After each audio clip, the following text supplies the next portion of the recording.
Que Dieu vous bénisse richement. Mungu amibariki sana. Et nous sommes contents de vous avoir encore nombreux Tuko tena na furaha mingi ya kukuwa na mweba pour mingi parler sur les sujets intitulés Veillez, hivi tupate kusema tena pa mahubiri que nous tulitakesha trouvons dans le livre de Marc au chapitre ile 13, tuko nasoma mkitabu ya Marko 13 verset 34 jusqu'à 35. mstari wa 34 Et mpaka na 33. aujourd'hui nous parlons sur Na leo tuko nasemezea yulu veiller sur les prophéties kukesha yulu ya unabii et les promesses na malako en rapport avec le retour de Christ. ile inambatana na kurudi kwa Kristo. Veiller sur les prophéties Kukesha yulu ya et manabii les promesses na malako en rapport avec le retour de Jésus. ile inambatana na kurudi kwa Yesu Kristo. Nous lisons Marc 13, 34 à Tuko 37. nasoma Marko 13:34 mpaka Il en sera 34. comme d'un homme qui, Itakuwa sawa vile mtu partant pour un voyage, wakati anakuwa anaenda laisse msafari, sa maison anaacha nyumba et met yake, l'autorité à ses serviteurs, analeta uwezo kwa watumishi indique à yake, chacun sa tâche anaonesha kila mtu kazi et yake, ordonne aux portiers de na veiller. anaamuru nzamu apate kukesha. Veillez donc, Mkeshe basi, car vous ne savez quand viendra le kwa maître sababu de la mjue maison, wakati ile bwana wa nyumba atakuya, ou le soir, au magharibi, ou au milieu de la nuit, au usiku kati, ou au chant du coq, au asubuhi ou mapema, le matin. au asubuhi. Craignez qu'il ne vous trouve endormi Muongope ashimikute benye à kulala son arrivée soudaine. wakati atakuya kwa ghafla. Ce que je vous dis, Ile je le dis à namielezea, tous, naambia kila mtu veillez. mkeshe. Il est parti, Alienda, il nous a promis qu'il va revenir, alitulaka ya kwamba atarudia, mais ce qu'il nous a dit, lakini ile il nous a alituelezea, dit de veiller. alituelezea tupate Celui qui ne ukesha. veille pas Ula keshi n'ira pas. asitaenda. Il a dit Alisema que vous savez discerner les signes du ciel, munajua kutambua maalama ya mais vous ne mbingu, savez pas discerner les signes de temps. lakini hamujue kutambua alama ya wakati. Quand nous lisons dans Matthieu 16, Kama tunasoma Mathayo à partir 16 de 1 jusqu'à 3, kuanzia kumoja mpaka les 3, pharisiens et les sadducéens abordaient Jésus Wafarisayo na Wasadukayo wakaambia Yesu, et pour le prouver, na njuu ya kumjaribu lui demandèrent de faire voir un signe venant du ciel. bakamwelezea apate kuwaonesha kwa alama yenye kutokea kumbingu. Jésus leur répondit, Yesu akawajibu, le soir vous dites, asubuhi magharibi Mungu il nasema fera beau, itakuwa car mzuri, le ciel est rouge. kwa sababu mbingu iko Le mwekundu, matin, na il y asubuhi aura de l'orage aujourd'hui, kutakuya tena car le mambo, ciel est d'un rouge sombre. kwa sababu mbingu inakuya mwekundu ile Vous savez ashotwambia. discerner l'aspect du ciel Munajua kutambua hali ya et vous mbingu ne pouvez discerner les signes. na amuwezi kutambua alama ya wakati. Il nous a promis, il Alitulaka, nous a laissé beaucoup de signes. alituachia maalama Ces mingi, signes-là ile qui maalama devront ile s'accomplir ilipasha kutimilika avant son retour. mbele ya kurudi Ces kwake. signes précurseurs Ile maalama iko qui natangulia, annoncent son retour, iko natangaza les kurudi kwake. promesses, Malako, les prophéties unabii sont des signes ni maalama qu'il nous a laissés, ile alituachia, précèdent son avenue, son iko retour, natangulia kurudi kwake, qui précède son avènement, kurudi qui kwake, précède son retour. kurudi kwake. Il n'a pas donné une date, Ashikuleta il n'a siku, pas donné une année, ashikupatia il n'a mwaka, pas donné une heure quelconque, ashikupatia saa, mais il a donné des signes. lakini alileta maalama. Quand nous lisons dans Jean 14, Kama tunasoma Yohane à 14 partir de 2, kuanzia 2, il est dit, il y a plusieurs demeures dans la maison de mon Père. anasema kuko makao mingi mnyumba ya baba Si yangu. cela n'était pas, Kama ikuwa je vile vous l'aurais dit. nilipasha miambia, Je vous prépare je vais vous préparer une place. niko naenda kumitayarishia Et fasi, lorsque je m'en serai na allé, wakati nitaenda et que je vous aurai préparé une na place, nitamitayarishia je fasi, reviendrai nitarudia et je vous prendrai avec na moi, nitamibeba pamoja afin que nami, là où je suis, hivi ile fasi mimi nakuwa vous y soyez aussi. mupate kuwapo. Il est allé nous préparer une Alienda place. kututengenezea Et il a fasi, dit quand il aura terminé, na anasema wakati il va atamaliza revenir nous prendre. atarudia Et kutubeba. pour son retour, Na njoo ya kurudi il nous a kwake donné des signes alitupatia maalama qui précèdent son ile iko retour, natangulia qui kurudi annonce kwake, son retour. iko natangaza kurudi Il ne kwake. nous a pas donné une date, Akutupatia siku, il ne nous a pas donné une heure précise, akutupatia saa, un mois ou une année akutupatia mwezi wala mwaka quelconque, fulani, il nous a donné des signes lakini alitupatia maalama qui précèdent son retour. iko natangulia kurudi Et kwake. quand nous lisons dans Matthieu Na kama 35, tunasoma Mathayo 35, le ciel et la terre passeront, mbingu na dunia mais mes itapita, paroles ne passeront pas. maneno yangu haitapita Pour kamwe. ce qui est du jour Juu ya yenye kuangalia siku et de na ya l'heure, saa, personne ne le sait, hakuna mtu hata mmoja ni anajua, les anges hata bamalaika des cieux, bakumbingu, ni le Fils, hata mwana, mais le Père lakini seul. Baba peke yake. Personne ne connaît le Hakuna jour, mtu mwenye anajua siku ni l'heure. saa.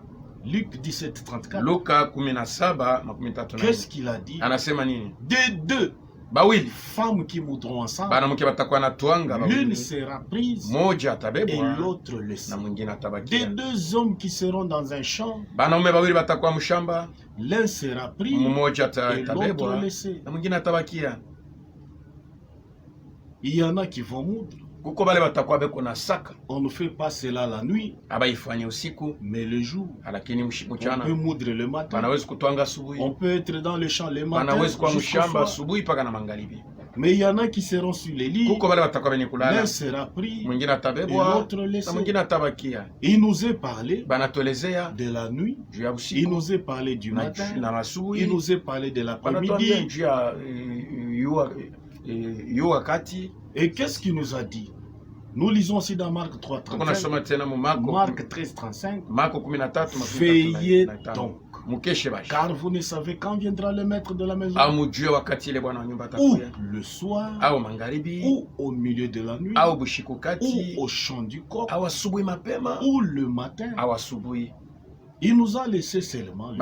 Banatuelezea tu, batupatia alama. Chez les autres, Kwa bantu il y bengine a dans différents pays, kuko mainchi ya kwa selon les chana méridiens qui passent sur leur pays. kufatana na ile meridien iko na Quand kuta Jésus mainchi. viendra, Wakati Yesu dans atakuya, d'autres pays, ça sera le mu matin. mainchi ingine itakuwa ni Dans asubuhi, d'autres pays, ça sera mainchi après-midi. ingine itakuwa Dans ni d'autres pays, ça sera kisha yu la wakati, nuit, bengine itakuwa ni bushiku dans des heures différentes, mu masaa ya kwa chana, mais au même moment. lakini mu wakati moja Ce moja. moment-là, Ile wakati pour nous, ça peut être le matin. juu yetu inaweza kuwa Ce asubuhi, même moment, ile wakati en moja Chine, moja, ça peut être le soir. mushini inaweza Ce kuwa même asubuhi, moment, wakati moja dans un moja, autre pays, ça peut être mu inchi ingine après-midi. inaweza kuwa ni Dans kisha Un yu même wakati, moment, na mu wakati dans un moja autre pays, ça peut être la nuit. mu vraiment inchi avancée. ingine inaweza kuwa bushiku kati. Nous nous posons chaque fois la question. Tunakuwa naiuliza kila wakati Quels sont, ni parce qu'il nous a laissé beaucoup de signes, Mm. quelles sont les prophéties qui se sont déjà accomplies? maalama ile imekwisha timizika, ni Quelles maalama sont kani? celles qui s'accomplissent sous notre Ile iko natimilika mwakati yetu ni maalama sous kani? nos yeux? Wakati ile tuko Quelles naona sont les prophéties que nous attendons? ni maalama kani ile tuko Et naongojea. quand nous au voyons maalama. cela, Kwa wakati tuko nous naona voyons ile, que certaines prophéties qui nous avaient été tunaona promises kwamba kuko nabii ingine balitangulia se kutuelezea sont déjà accomplies. imekwisha itimilika. Nous voyons que certaines autres s'accomplissent sous Kuko nos hii yeux. ingine inakuwa natimilika, tuko naiona, Nous nous attendons, nous nous posons la question. tunakuwa najiuliza, Est-ce que nous sommes prêts? tuko tayari? Est-ce que nous sommes prêts? Tuko tayari? Observez bien, quand nous lisons la Bible, Mwangalie mzuri wakati tuko nasoma Biblia, il est parlé des signes au beko nasema pluriel njoo ya malama wingi, et du signe qui précède le retour. na kuko alama ingine moya iko natangulia kurudi kwa Il est Kristo. parlé du signe Banasema njoo ya alama moya et des signes. na maalama mingi. C'est-à-dire, il y a un Ni signe kusema kuko alama qui moya précède le retour ile kuna tangulia kurudi, et il y a plusieurs na signes kuko maalama mingi qui précèdent aussi le retour. ile inakuwa natangulia tena Mais kurudi. ces signes-là, au Lakini ile singulier, maalama, ile alama moja nous allons parler de ces signes-là. Ces tutaisemezea. signes-là, Ile alama beaucoup ne bamingi l'aperçoivent pas. abayonagi, Beaucoup ne connaissent même pas ce bamingi signe. abatambui Et ile tout alama, celui qui ne croit na pas, ule yote tout amini, celui qui n'observe pas ce ule signe, yote ashangalia ne ile sera alama pas enlevé. atanyanyuliwa. Lisons Matthieu, nous parlons de ces signes-là. Tusemezee ile alama. Matthieu 24, 3. Mathayo 24:3. Il s'assit sur la montagne des Oliviers, Akaikala pa mlima wa et Olivi, les disciples vinrent en na particulier wanafunzi wakakuya kumuuliza lui kwa kipekee. faire cette question. Kumuuliza kwa kipekee, Dis-nous, utuelezee quand cela arrivera-t-il? ile itafika wakati kani? C'est la première question. Ni ulizo Et la kwanza. quel sera le signe de ton avènement? Alama ya kurudi kwako itakuwa nini? Quel sera le signe de ton retour? Alama ya kurudi kwako itakuwa nini? Et la troisième question Na ulizo ya tatu. est de la fin du monde. Na alama ya mwisho wa Il dunia. y a trois questions. Kuko maulizo Mais la tatu. deuxième question nous Lakini intéresse. alama ya Il ile est ulizo ya parlé pili d'un signe, banatuambia juu ya alama moja pas tu. plusieurs signes. Ana malama mingi. Un signe de Alama son moja retour. tu ya kurudi kwake. Et quand nous lisons Réunion mensuelle, Kama tunasoma ako ce muile signe-là muungano dont wa il mwezi. est question, Ile alama beko c'est nasema le message biblique ni ujumbe ya temps Biblia de la fin. ya wakati wa mwisho. C'est-à-dire avant que Jésus ne vienne, Mbele ya Yesu kuya, ce signe-là ile alama doit paraître. inapasha Ce kuonekana. signe-là Ile alama précède le retour de iko Christ. natangulia kurudi kwa Kristo. Lisons un peu Réunion mensuelle. Tusome kwa tena ile mkusanyiko ya 2019, 2019 prêché le 2 mars, ile ilihubiriwa siku ya pili ya mwezi wa tatu, page 2. karatasi yake ya pili. Oh, prêché le 3 février, voulais-je dire. Ilihubiriwa siku ya tatu ya mwezi wa Le pili, 3 février. siku ya tatu ya mwezi wa pili. Nous lisons page 2. Tuko nasoma kwa tena karatasi ya pili. Nous sommes reconnaissants à Dieu bien-aimé, Tunakuwa na shukrani sana kwa frères Mungu et mpendwa wetu, sœurs, ndugu na dada, de ce que maintenant, ya nous kusema sommes wakati vraiment à la fin. tuko kumwisho. Nous ne sommes pas au commencement de la Hatuna fin tena du temps. kumwanzo ya mwisho ya wakati wa Nous mwisho. sommes à la fin Tuko kumwisho de la fin du ya temps. mwisho ya wakati. Que cela soit dit encore une fois. Ile isemezewe tena mara ingine. Depuis 1933, Kwanza tu ça 1933 fait 85 ans kunakuwa miaka 85 qui sont passés depuis le jour où le Seigneur a donné ile imekwisha pita. Kwanza ile siku Bwana alileta cet ordre, hii amri, ce mandat, hii kazi, ce commandement direct Et- en relation avec le dessein du salut de Dieu. amri yenye kuambatana mara moya na mapo ya wokovu ya Mungu, En relation avec le retour de Jésus. yenye kuambatana kabisa kabisa na kurudi kwa Et Yesu. celui qui lit Matthieu 24, Na ule yote kuna soma Mathayo il saura ce 24 qui est écrit directement atatambua après ile le yenye verset 1. kuandikiwa mara moya kisha ile mstari wa kwanza. Notre Seigneur a enseigné dans le temple. Bwana wetu alifundisha Il maskani, était avec ses disciples. alikuwa na banafunzi Et yake, ses disciples lui montraient la beauté du temple. na banafunzi yake balikuwa namuonesha urembo au buzuri ya ile Et hekalu. le Seigneur a dit, Na Bwana alisema il ne restera pas ici pierre sur pierre qui ne soit renversée. hakutabakia hapa jiwe yenye kwa juu ya jiwe ingine Et ya kubomolewa. ensuite, trois questions précises ont été posées l'une après l'autre. Na kisha maulizo tatu ilimuuliziwa ile wakati, ulizo ya kwanza, ya pili na ya tatu yenye kufatana. Quand est-ce que cela arrivera? Ile mambo itafika wakati kani La destruction du temple. ya kubomolewa kwa hekalu, Et quel est le signe de ton retour? na alama ya kurudi kwako itakuwa nini, Et le signe de la fin du temps? na alama ya mwisho wa wakati. Trois questions, Maulizo tatu, trois réponses. majibu tatu. Et nous nous intéressons plus à la deuxième question. Na shie tuko naangalia zaidi kuile ulizo ya pili, Quel est le signe de son retour? alama ya kurudi kwake ni alama Et gani? nous avons mentionné que le Seigneur a fait en sorte qu'un message précède son retour. Tulisema ya kwamba Bwana alifanya namna yake yote ya kusema ujumbe ipate kutangulia kurudi kwake, Précède son retour. ipate Et kutangulia kurudi aille kwake, dans le monde entier. na ifikie mdunia Un mzima. message de correction. Ujumbe ile inapasha Un kunyorosha, message qui ramène à sa parole. ile ujumbe kunarudisha kuneno lake, Un message de correction. ile ujumbe ya Comme nous kunyorosha. pouvons être reconnaissants de ça. Sawa vile tunawezi kushukuru njuu ya De ile ce que dans notre temps, ya kusema mwakati yetu cela est accompli. ile inatimilika mwakati yetu. Rassemblez-moi mon peuple. Muni kusanishie Alors taifa que yangu. Moïse rassemblait le peuple de Dieu, Japo Musa alikuwa iko na kusanisha il watoto y a wa un taifa, message. kuko ujumbe, Et c'était laisser aller mon peuple. acha taifa yangu ipate kwenda, Laissez sortir mon peuple. acha taifa yangu ipate kutoka, Mon premier-né, mzali wangu wa pour kwanza qu'il me serve. hivi apate kunitumikia. Pas seulement un message, Ana tu ujumbe, mais un appel à sortir. mwito ya kutoka pia. Il y a un message. Kuko ujumbe, Et ce message-là, na ile c'est ujumbe ça le signe. njo alama. Le signe qu'il nous a donné, ile alama le alitupatia, signe qui précède son retour, ile alama iko natangulia kurudi selon la kwake, deuxième question, kufuatana na ulizo ya quel est le pili, signe de ton retour? alama ya kurudi kwa pili Avant yako qu'il ne nini? vienne, Mbele ya kuja il y a un message kuko qui ujumbe précède son retour. iko natangulia kurudi kwake, Et ce message-là, na ile ujumbe ile ujumbe a un résultat.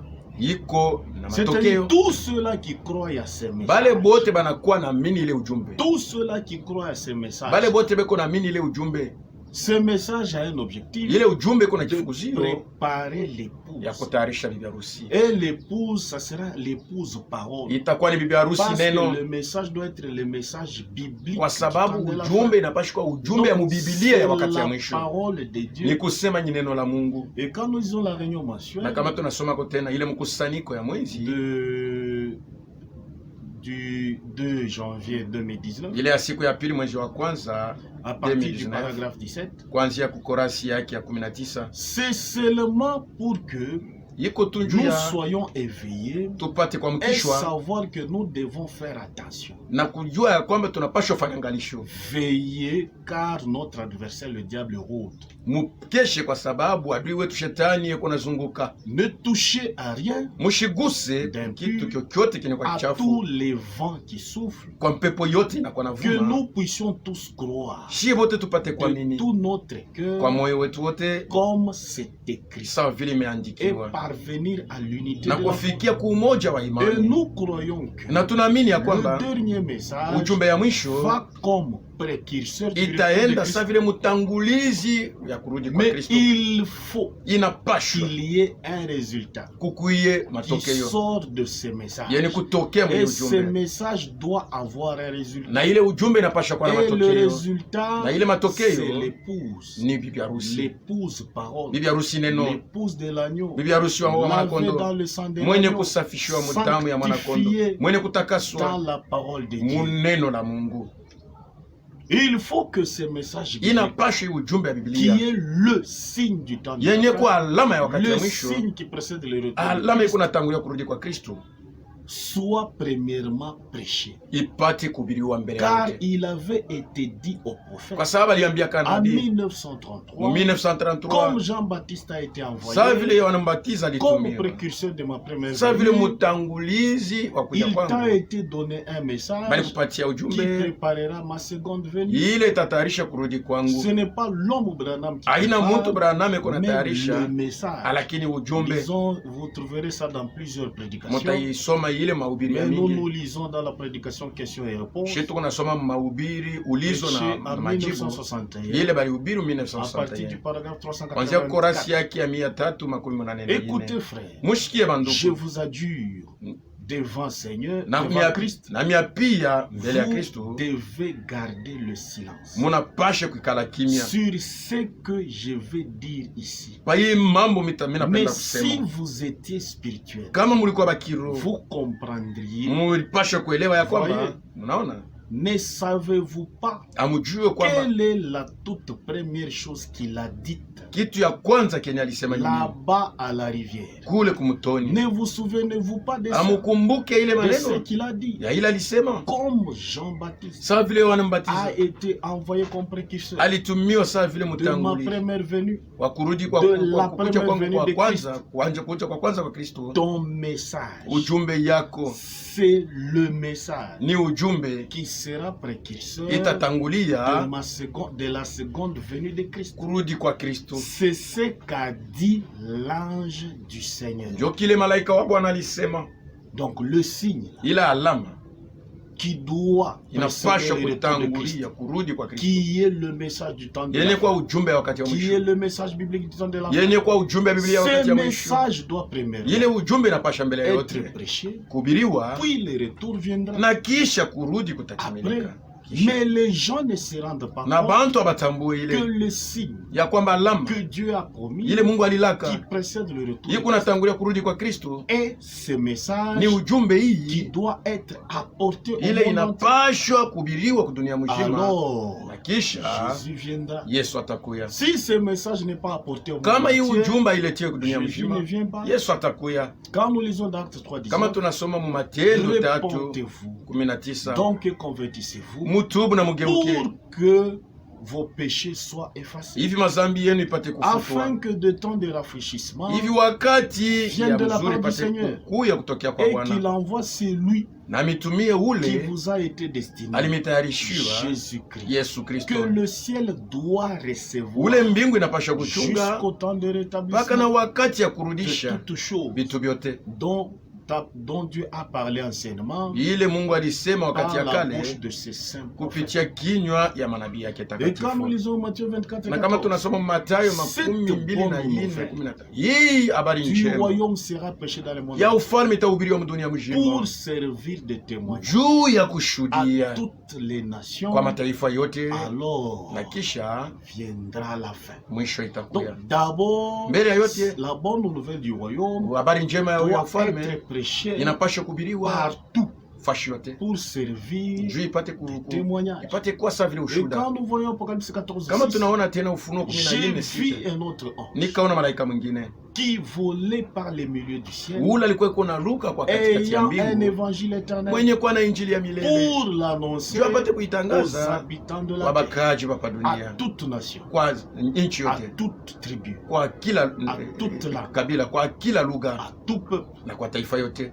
Ce message, Hii ujumbe, un seul message, Ujumbe le moja. message biblique du temps de la fin, ujumbe wa Biblia ya wakati ya mwisho ce qui est le signe, yenye kwa alama, ce message hii qui est ujumbe le signe yenye kwa qui alama doit parcourir inapashwa la kutembea terre entière. dunia mzima, Et alors, na kisha Jésus reviendra. Yesu atakuya. Mais ce signe Hii alama passe sous silence. ikunapita kwa Les kimya gens ne na l'aperçoivent bantu pas. abaione, Ils savent discerner les signes du banajua ciel, kutambua mais maalama ya mbingu, ils ne discernent pas abawezi kutambua qu'il y a déjà un signe ya qui kwamba passe. kuko alama ile Un kunapita, signe qui passe dans le monde. alama iko napita Le mdunia. signe dont il Hii est alama ile beko le nasemea, signe en rapport avec son ile retour. alama ni kuambatana Le kurudi signe kwake, passe déjà dans le monde. alama iko napita Ce mdunia. message est Hii prêché, ujumbe iko mais nahubiriwa, les gens lakini bantu ne comprennent pas. abaelewe, Les gens sont distraits. bantu beko benye Et kulengama, pourtant, c'est ça le signe japo njo alama qui a été yenyewe promis, ile le balilakaka, signe qui a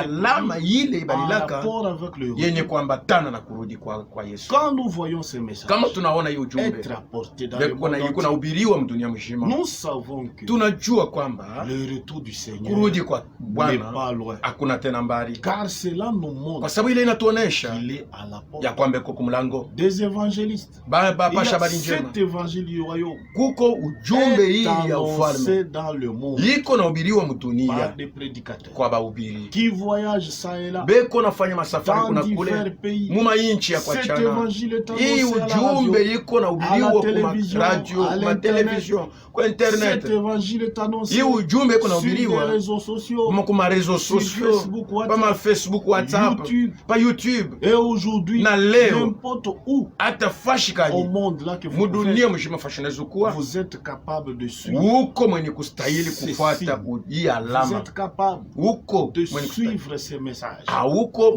mahali ya kufuata Et hiyo quand ujumbe. nous voyons cela Na kama s'accomplir, tunaona ile nous inatimizika, savons que tunajua kwamba Jésus est à la porte. Yesu eko kumlango, Jésus n'est pas loin. Yesu ana mbali. Ce signe de Matthieu Hii alama ya 24 Mathayo 24:3 s'accomplit sous nos iko yeux natimilika, et nous tukunaiona sommes distraits. na tunabakia benye kulengama. Beaucoup croient que c'est un Bamingi message banaamini ya kwamba ni qui vient ujumbe d'un homme, inatoka kwa mtu, mais cela ne vient pas d'un lakini homme. haitokee kwa C'est mtu. ça le signe Hii njo alama que yenyewe Jésus avait promis. ile Yesu Le alilakaka, message biblique du temps de ujumbe la wa fin Biblia ya wakati ya qui mwisho précède son iko retour. natangulia kurudi Si ce kwake. message n'avait pas été apporté, Kama hii ujumbe le haikuletewe, retour ne devait pas avoir lieu. kurudi kwa Kristo Mais hakupashi ce kutimilika, message est donné lakini ujumbe il y a ililetewa plusieurs années. kuna kwa miaka mingi. Voilà maintenant qu'il atteint Tazama sasa les inafika extrémités de la terre. kuma mipaka ya dunia. Jésus est à la porte. Yesu eko kumlango, Jésus n'est pas loin. Yesu ana mbali. Lisons un peu Christ. Tusomeko tena Kristo, La prédication. mahubiri Bon, lisons Christ et son église dans la prophétie. Kristo na kanisa yake muunabii, À partir de la page 12. kuanzia kukaratasi yake ya 12. Luc Nous commençons par là. Tunaanzia pale Luc 17, 30. Luke Parle 17 du jour où 13. le Fils de l'homme sera manifesté. Eko nasema njoo ya siku ile mwana mtu Et au verset ataonekana. 34, Na kama tunasoma kwa 13:4 nous est décrit comment banatuelezea nini? seront enlevés Batanyanuliwa ceux qui sont prêts à Bale le beni- rencontrer. bale beko karibu Ale rencontre. kwenda kutana naye. Je vous l'ai dit, Na mielezea en cette nuit-là, muile busiku des deux qui seront dans un même lit, bawili batakuwa mkitanda l'une kimoja, sera prise moja et ataenda l'autre na laissée. mwingine Deux atabakia. femmes qui moudront ensemble, Banamke mbili watakuwa l'une sera natoanga, prise moja et ataenda l'autre laissée. na mwingine Ce atabakia. passage de l'écriture Hii andiko ya parle Biblia sans aucun doute iko nasema bila shaka de l'enlèvement. ya kunyanuliwa. Comprenons-le bien. Tuielewe mzuri, L'enlèvement de l'épouse kunyanuliwa kwa ne biharusi peut avoir lieu kuna uwezo tu kutimilika avant les signes, mbele ya alama, avant ces signes-là, hakuwezi kutimilika mbele ya alama et moja la révélation du Fils de l'homme. na ufunuo ya mwana wa mtu. Dans Luc 18, oui, Luka 18:8 Jésus demande, Yesu yuko nauliza, mais quand le Fils de l'homme, wakati mwana wa mtu non pas le Fils de Dieu ana mwana wa Mungu ou le Fils de David, au mwana wa Daudi viendra, atakuja, trouvera-t-il la face sur la terre? atakutaka basi imani pa dunia? Si nous ne reconnaissons pas le signe Kama tutambue alama moja de sa venue ya kurudi kwake et que nous n'entendions pas la voix du Fils de na l'homme atushikie sauti ya mwana wa au mtu travers de la parole prophétique, kupitia neno ya unabii, comment pouvons-nous être prêts tunawezi kukuwa bashi tayari pour le je jour où il viendra réellement? juu ya siku ile atakuya kweli kweli? L'église du Dieu vivant Kanisa ya Mungu aliye doit hai renoncer inapasha à kuacha toutes les traditions bintu yote ya bisela introduites par les hommes, yile baliingisha kuko batu réaliser biene kutimilika, l'accomplissement même des prophéties bibliques kutimilika kwa unabii ya et Biblia voir Jésus-Christ, na kuona Yesu le Fils de l'homme, mwana wa mtu dans son église. mkanisa yake. Il tient les 7 étoiles Eko na manyota saba dans mkono sa wake, main droite, mkono wake wa ume, s'avançant eko naenda et mbele, parlant au milieu des 7 chandeliers d'or. eko nasema mule mukatikati ya kinara kenye kwa na mata saba. N'importe quel chrétien Hata mkristo kani accueille le Seigneur Jésus eko napokea Bwana Yesu comme le Fils de Dieu, sawa vile mwana wa Mungu, mais lakini seuls mpaka tu les élus bateule les suivent beko namfuata dans son ministère muhuduma prophétique yake ya unabii du Fils de l'homme. ya mwana wa mtu. Seuls les élus, Baka bateule tu ils seront attentifs njo batakuwa beko nafanya à ngalisho ce message, kuile ujumbe, à ces signes, kuile alama, parce qu'il leur est kwa destiné. sababu yiko hako njuu yabo. Celui qui ne veille pas Ula keshi sur ces signes promis, ba hii alama qui badilaka est le message biblique de yenye la kwa fin, ujumbe wa Biblia wakati ya qui mwisho, précède la seconde venue, yiko natangulia kurudi il kwake, va rater l'enlèvement. atakosa kunyanuliwa. Il a aussi promis Alilaka tena plusieurs autres signes. maalama ingine ya mingi, Plusieurs autres signes. maalama ingine ya mingi, Les signes au pluriel maalama qui kuwingi précèdent aussi yiko natangulia nayo pia son retour, kurudi qui kwake. doivent Ile s'accomplir inapasha kutimilika avant son retour. mbele ya kurudi kwake, Mais les gens lakini ne bantu font pas attention abafanya à ngalisho ces signes kuile maalama de Matthieu 24. ya Mathayo makumi. Et tout celui qui ne fait pas attention à Ule ça, yote afanya alama il kuile, ne veille pas, afanya ngalisho kuile il va alama, rater l'enlèvement. akeshe Mais atakosa nous kunyanuliwa. voyons qu'il nous est Lakini parlé tunaona ya aussi kwamba panasema de tena signes au pluriel. kuma alama ya mingi. Maintenant, ces signes au pluriel Ile maalama ya mingi nous intéressent aussi. iko na iko Parce hapo que tena, ces iko na signes aussi hii maalama nayo pia concernent les élus. iko hapo tena, njoo bateule. Que nous trouvons dans Matthieu Ile tuko nakuta Mathayo 16, 1 à 3. 16:1 mpaka 3.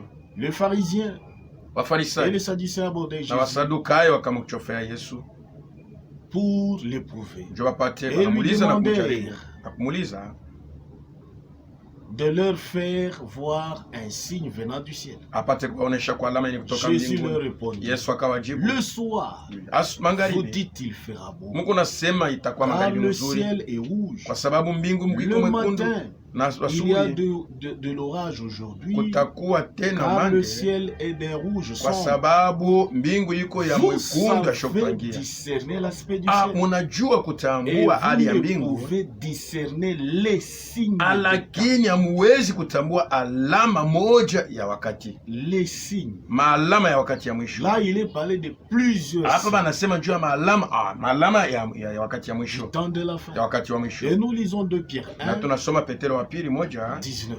1:19. Et Et nous tenons na tunashika pour d'autant plus certain la parole prophétique, sawa vile ni kitu ya hakika, neno ya unabii à laquelle vous faites bien de prêter attention. kuile mko nafanya mzuri kwa kufanya angalisho. Il nous est demandé de bien prêter attention Bana tueleze tupate kufanya à la angalisho parole prophétique. kuii neno ya unabii. Et nous nous posons la question, Na tuko nauliza parmi toutes les prophéties, mkatikati ya maunabii quelles yote sont celles qui se sont déjà ni accomplies? maunabii kani imekwisha Parce que timilika, les prophéties doivent kwa s'accomplir. sababu maunabii Tout ce inapasha que Dieu a kutimilika. promis Yote ile Mungu devra alilaka s'accomplir. inapasha Quelles kutimilika. sont celles qui se sont déjà Ni accomplies? ya wapi ile imekwisha Quelles timilika? sont celles que nous attendons? Ile tuko na ngojeni ya Quelles sont wapi? celles qui s'accomplissent Ile iko natimilika hapa sasa, sous nos yeux? wakati tuko naiona nini, Celles qui, quand nous voyons, wakati tuko naona celles qui se sont déjà accomplies ile ilitimilika en 2000, en 1939, 1933, 1933.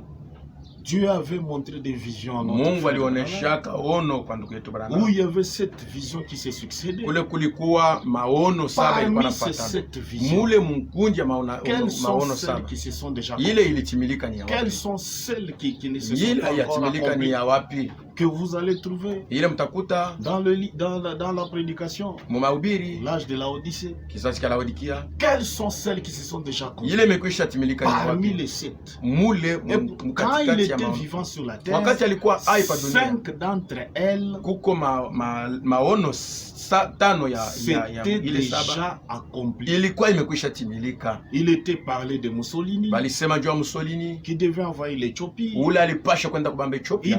Il était parlé de Hitler Adolphe Balisema juu ya Hitler Adolf, qui devait être à la tête de l'Allemagne. ule alipasha kuwa kichwa ya Alemani. Il était parlé de 3 ismes Balisema juu ya mdini tatu, et 2 devaient disparaître mbili ilipasha et potea laisser place à un isme. na kuacha tu Et il dini y avait moja. une voix qui disait, Na kulikuwa sauti moja ilisema faites attention ufanye au angalisho roi du Nord. kwa bafalme Qui est la Russie. bakule Et kukaskazini. à l'époque, Na mwile la wakati Russie n'existait pas. Russia haikukuwa Il y kako, avait l'Union soviétique. kulikuwa tu Union Soviétique. Mais quand il y a eu dislocation de l'Union soviétique, Wakati sasa balikatakata nous Union avons vu Soviétique, apparaître la Russie. tuliona sasa Russia Il inaonekana. a été dit Balisemaka que dans un temps mwakati plus fulani proche, ya karibu sana les gens bantu allaient concevoir un véhicule balipasha kufanya gari sans volant. ya Où shokuwa na les gens volant. devaient se mettre là-bas à Ile watu l'aise, balipasha kuikala en train moto de jouer. beko na cheza Et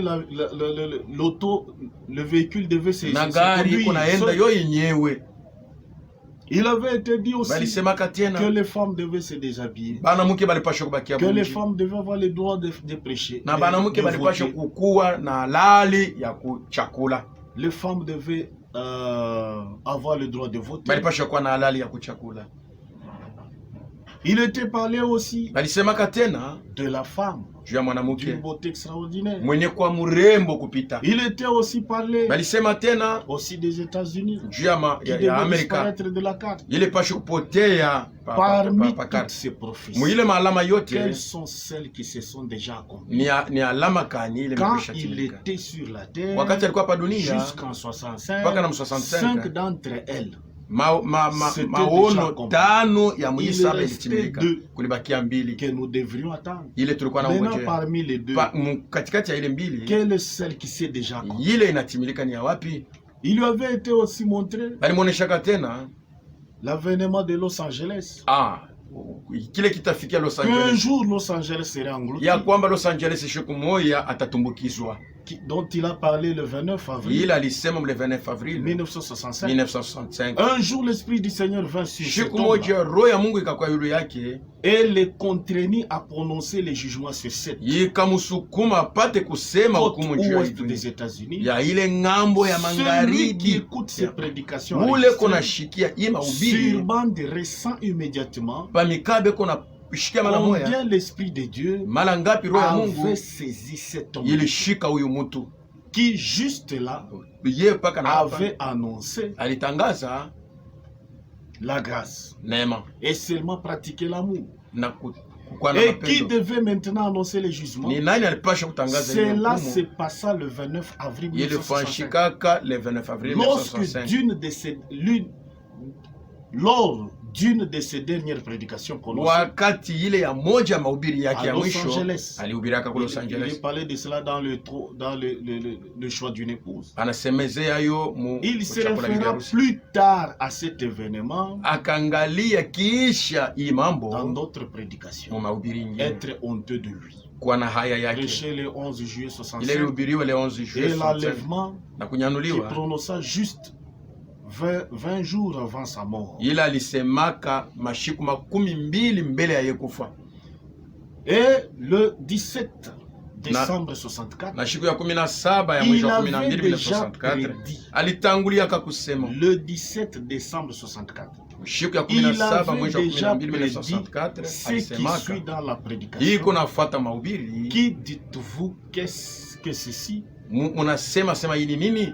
Regardez Mwangalie les tremblements de terre. kutetemeka kwa Ici udongo en Californie, hapa mkalifornia, j'ai prédit niko natangulia kusema qu'avant la venue du Seigneur ya Jésus, kusema mbele ya kurudi kwa Bwana Yesu Dieu engloutira ces lieux. Mungu atatumbukizaka Je ifasi. crois que le Dieu Tout-Puissant Naamini ya kwamba Mungu hawezi yote engloutira Hollywood atatumbukizaka et Hollywood Los na Angeles Los Angeles et ces autres na endroits. mafashi ingine ya buchafu, Ils iront au fond de la mer. bataitumbukizwa ndani ya Un bahari. double jugement frappera les Kutakuwa États-Unis. hukumu mara mbili D'une itapizwa part, Amerika fashi kwa ngambo moya, vous allez trouver cela dans la lettre circulaire 34, mutaikuta mu barua yenye kuzunguka Los makumi tatu na Angeles. nne. Los Angeles qui doit être englouti ile inapaswa kutumbukizwa avant le retour du Seigneur. mbele ya kurudi kwa Donc Bwana. nous avons les 7 prophéties, Tuko na ile maonani les saba, 7 visions ile maono que Dieu lui a saba, montré en ile Mungu 1933. alimuoneshaka Et 1933. nous avons aussi Na tuko tena au na mois de décembre, mu mwezi wa les 12 1764, le 17 1964 où Dieu lui a montré ile Mungu alimuonesha aussi la vision alama sur l'engloutissement de Los Angeles. ya kutumbukizwa kwa Los Angeles. Toutes ces visions-là Hii maalama yote doivent avoir un rapport avec le retour, inapaswa kuambatana na doivent kurudi, s'accomplir avant son retour. inapaswa kutimilika Maintenant, wakati nous ya nous posons kurudi la kwake. question. Hapa tunaliuliza Quelles sont celles qui se sont déjà ile maalama Quelles ishakutimilika sont wapi? celles qui s'accomplissent sous nos yeux? Ile maonabii kuna Il y en timilika a hapa qui sasa ni hapa. attendent Kuko bale beko na ngoje seulement que toutes ces prophéties, hii maalama que yote toutes ces visions hii maono yote s'accomplissent ipate pour kutimilika, qu'ils commencent à se juma pate préparer. kujitayarisha, Il sera trop tard. pour eux. itakuwa saa imekwisha pita. Parmi ces signes, Muhii maalama yote nous voyons.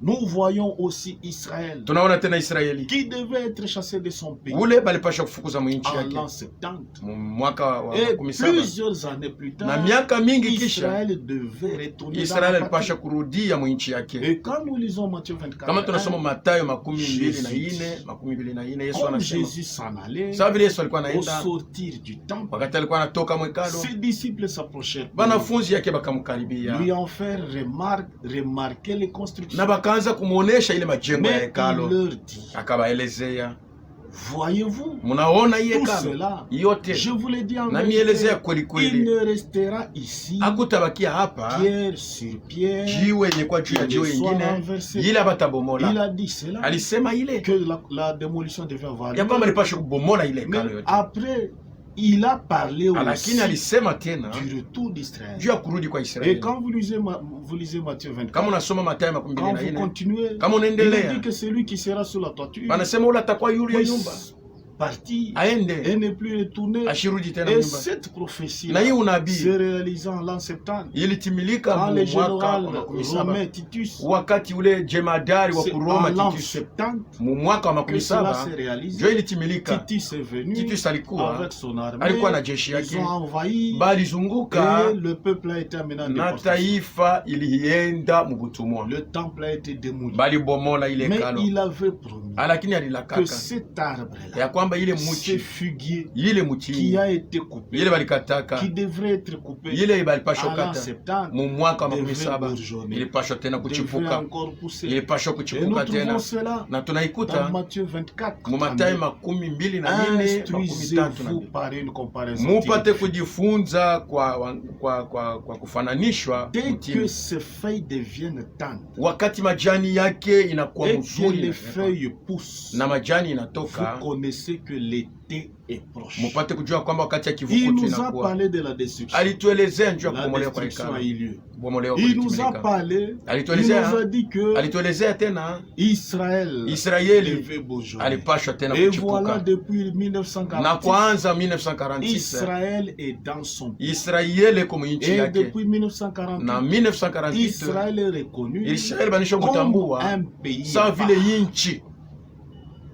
Amen. Amen. Nous voyons aussi Tunaona tena les prophéties, maonabii les promesses malako s'accomplissent sous nos yeux. iko natimilika leo, Qui s'accomplissent sous nos yeux. iko natimilika leo.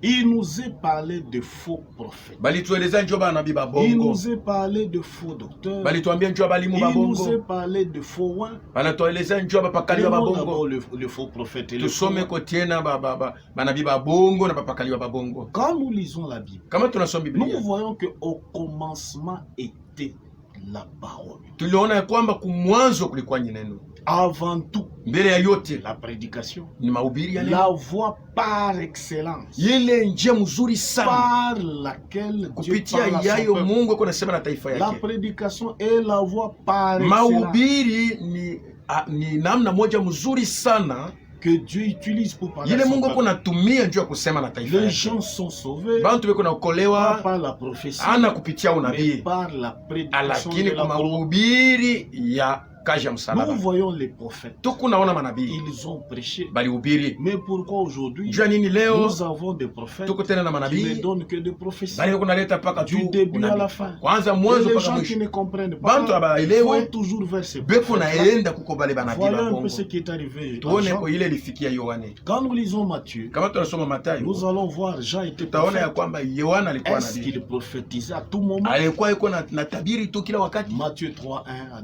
2. Mathayo 3:1 En ce mpaka temps-là, mwile wakati parut Jean-Baptiste, kaonekana Yohana Mbatiza prêchant dans le désert. mwenye kuwa na ubiri mujangwa, Il disait, alikuwa anasema répentez-vous, mtubuni car le royaume des cieux est proche. kwa sababu wafalme ya mbinguni Il est karibu. dit prêchant, Mwenye kuwa na il n'est ubiri pas dit prophétisant. abaseme ko na Donc tabiri. la plupart de son temps, Wakati yake yote c'était la prédication. ilikuwa ni Les mahubiri, prophéties étaient là aussi. unabii ilikuwa Mais la kwa pia, plupart de son lakini temps, wakati yake ya il mingi prêchait. ilikuwa ni mahubiri. Matthieu 1:4. Mathayo 1:4 mpaka Jean 7. parut, Yohana baptisant kaonekana dans le désert, yeko nabatiza et mujangwa prêchant le baptême de repentance. na mwenye kuwa na ubiri mahubiri ya Yohana. 7.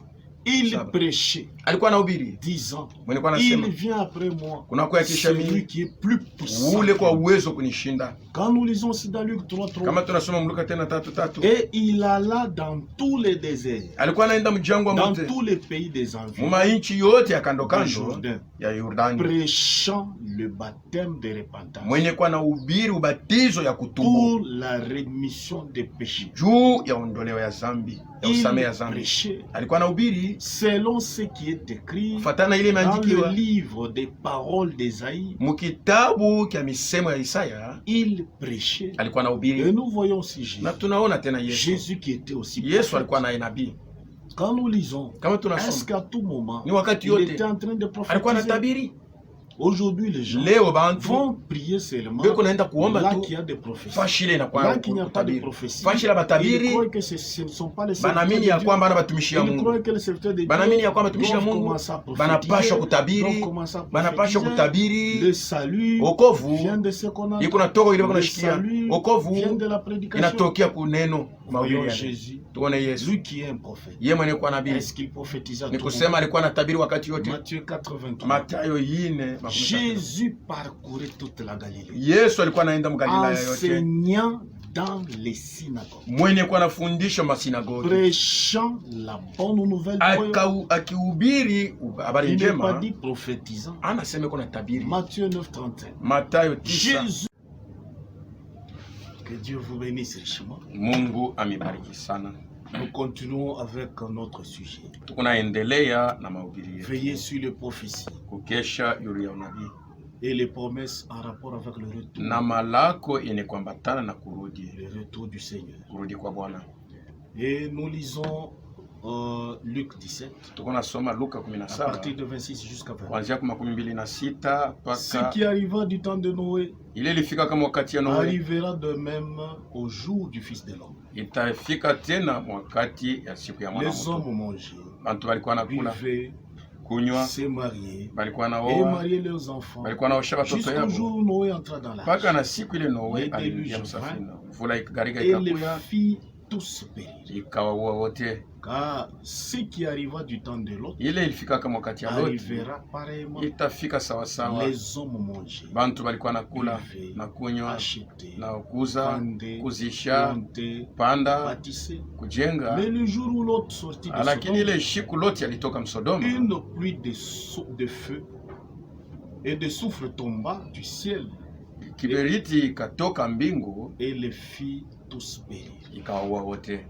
En rapport avec cette prophétie, Mupatanisho na hii na ce qui unabii, arriva du temps de ile l'autre ilifika kama wakati ya Loti, arrivera pareillement itafika sawasawa à l'avènement du Fils de l'homme. mkukuja kwa mwana wa mtu. En rapport avec cette prophétie, Mukupatanisho na ile il y unabii, a deux aspects. kuko mahali Le mbili. premier, Hali ya la kwanza, prophétie parle nabii kunasema de ce que les gens faisaient. ile bantu balikuwa nafanya, Les hommes qui construisaient, bantu balikuwa najenga, les hommes qui mangeaient, bantu balikuwa nakula, les hommes qui bâtissaient, bantu balikuwa qui najenga, vendaient, balikuwa qui nauzisha, achetaient balikuwa nauza, et plantaient. balikuwa napanda. Au temps de l'autre, Wakati ya Loti il y avait aussi kulikuwa tena l'homosexualité que les gens faisaient. upatanisho ya mumwili mwanaume na mwanaume. Et quand nous lisons dans Genèse, Kama tunasoma Mwanzo 19:1, les deux anges arrivèrent à Sodome bamalaika mbili bakafika kama Sur le Sodoma soir, et magharibi, Lot était assis à la porte de na Sodome. Loti alikuwa mwenye kuikala kumulango Quand wa Lot Sodoma. les vit, Wakati Loti il alibaona, s'éleva pour aller au devant d'eux akalamuka kwa haraka njoo et kwenda se mbele yabo, prosterna la face contre na eux. akainamisha uso Puis yake il dit, na kusema, voici mes seigneurs, tazama babwana yangu,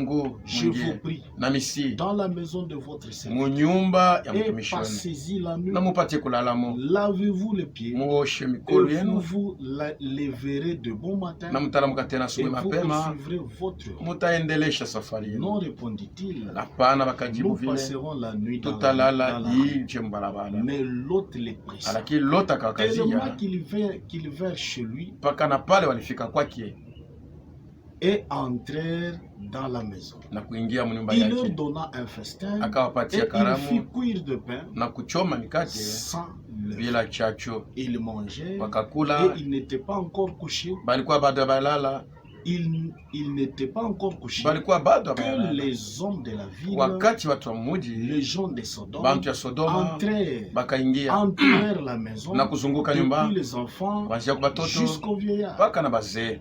Toute la population était accourue. Bantu bote balikuwa Ils appelèrent Lot, wakaita Loti, ou ils appelèrent Lot, wakaita Loti et lui dirent, na kumwelezea, où sont les hommes bantu qui bale sont entrés chez toi cette nuit? balikuja kwako beko Fais-les wapi, sortir vers nous, watoshe kwetu pour que nous les connaissions. hivi tupate kulala nabo.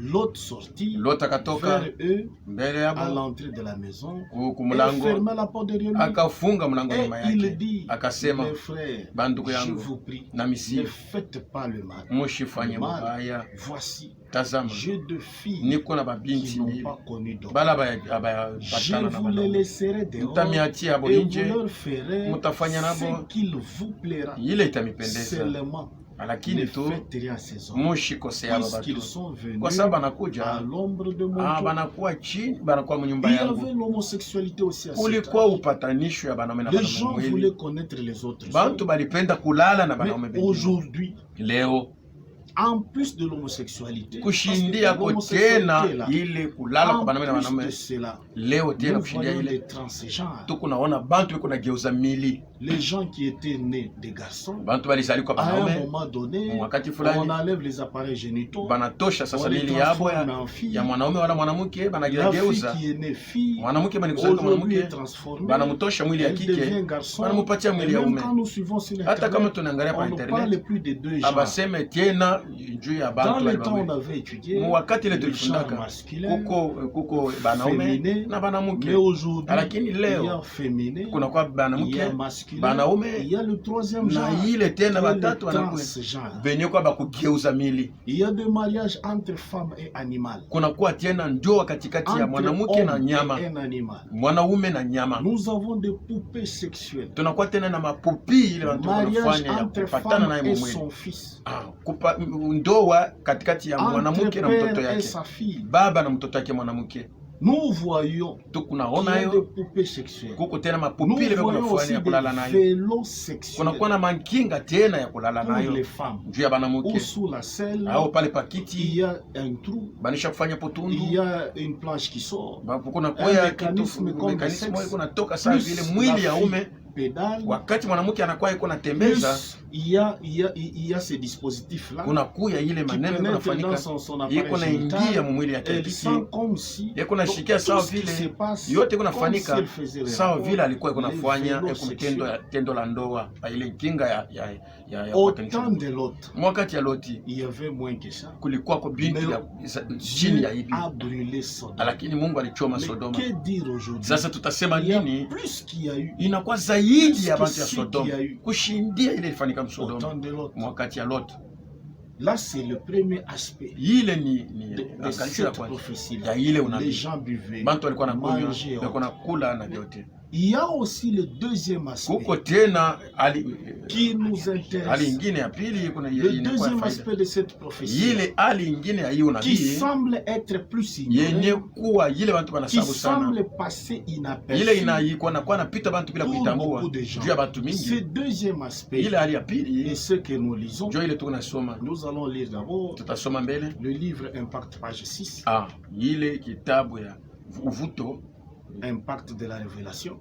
donc matokeo ya ufunuo. Dieu se sert du ministère d'un prophète Mungu eko natumia utume ya nabii pour faire connaître à ses enfants njuu ya kujulisha batoto les yake promesses pour leur aujourd'hui. malako njuu ya leo yabo. Abraham, Moïse, Moïse, Musa, Élie, Jean et Baptiste bien d'autres na prophètes banabii bengine étaient bote chargés d'une telle mission balikuwa na ile pour uzito leur époque. ya kazi Dieu wakati est yabo. lié à ses promesses. Mungu eko mwenye kufungwa Il malako yake, a promis, alilaka car le Seigneur, kwa sababu Bwana l'Éternel, wa ne milele fait rien afanye kitu sans avoir révélé son secret à ses serviteurs les prophètes. bila kufunula siri yake Selon kwa Amos watumishi 3:7, yake manabii, fatana na Amosi Selon 3:7, Nombre 12:6, fatana na Hesabu les 12:6. vrais prophètes Manabii ya ont kweli accès en des domaines inaccessibles aux autres. bo banakuwako tu na namna ya kuingia peuvent mumabintu bile bantu wengine bawezi pénétrer. kuingia na beko nafikamo. Écoutez bien mes paroles. Mushike mzuri maneno Lorsqu'il y yangu. aura parmi vous Wakati kutakuwa katikati un yenu prophète, nabii, c'est dans une vision que moi, ni muono ndio mie Mungu l'Éternel, wa milele je me révélerai à lui. nitajifunua kwake, C'est dans un songe ni que je mundoto lui parlerai ndio tasemezana à naye travers tous les âges. kupitia vizazi La vyote. parole du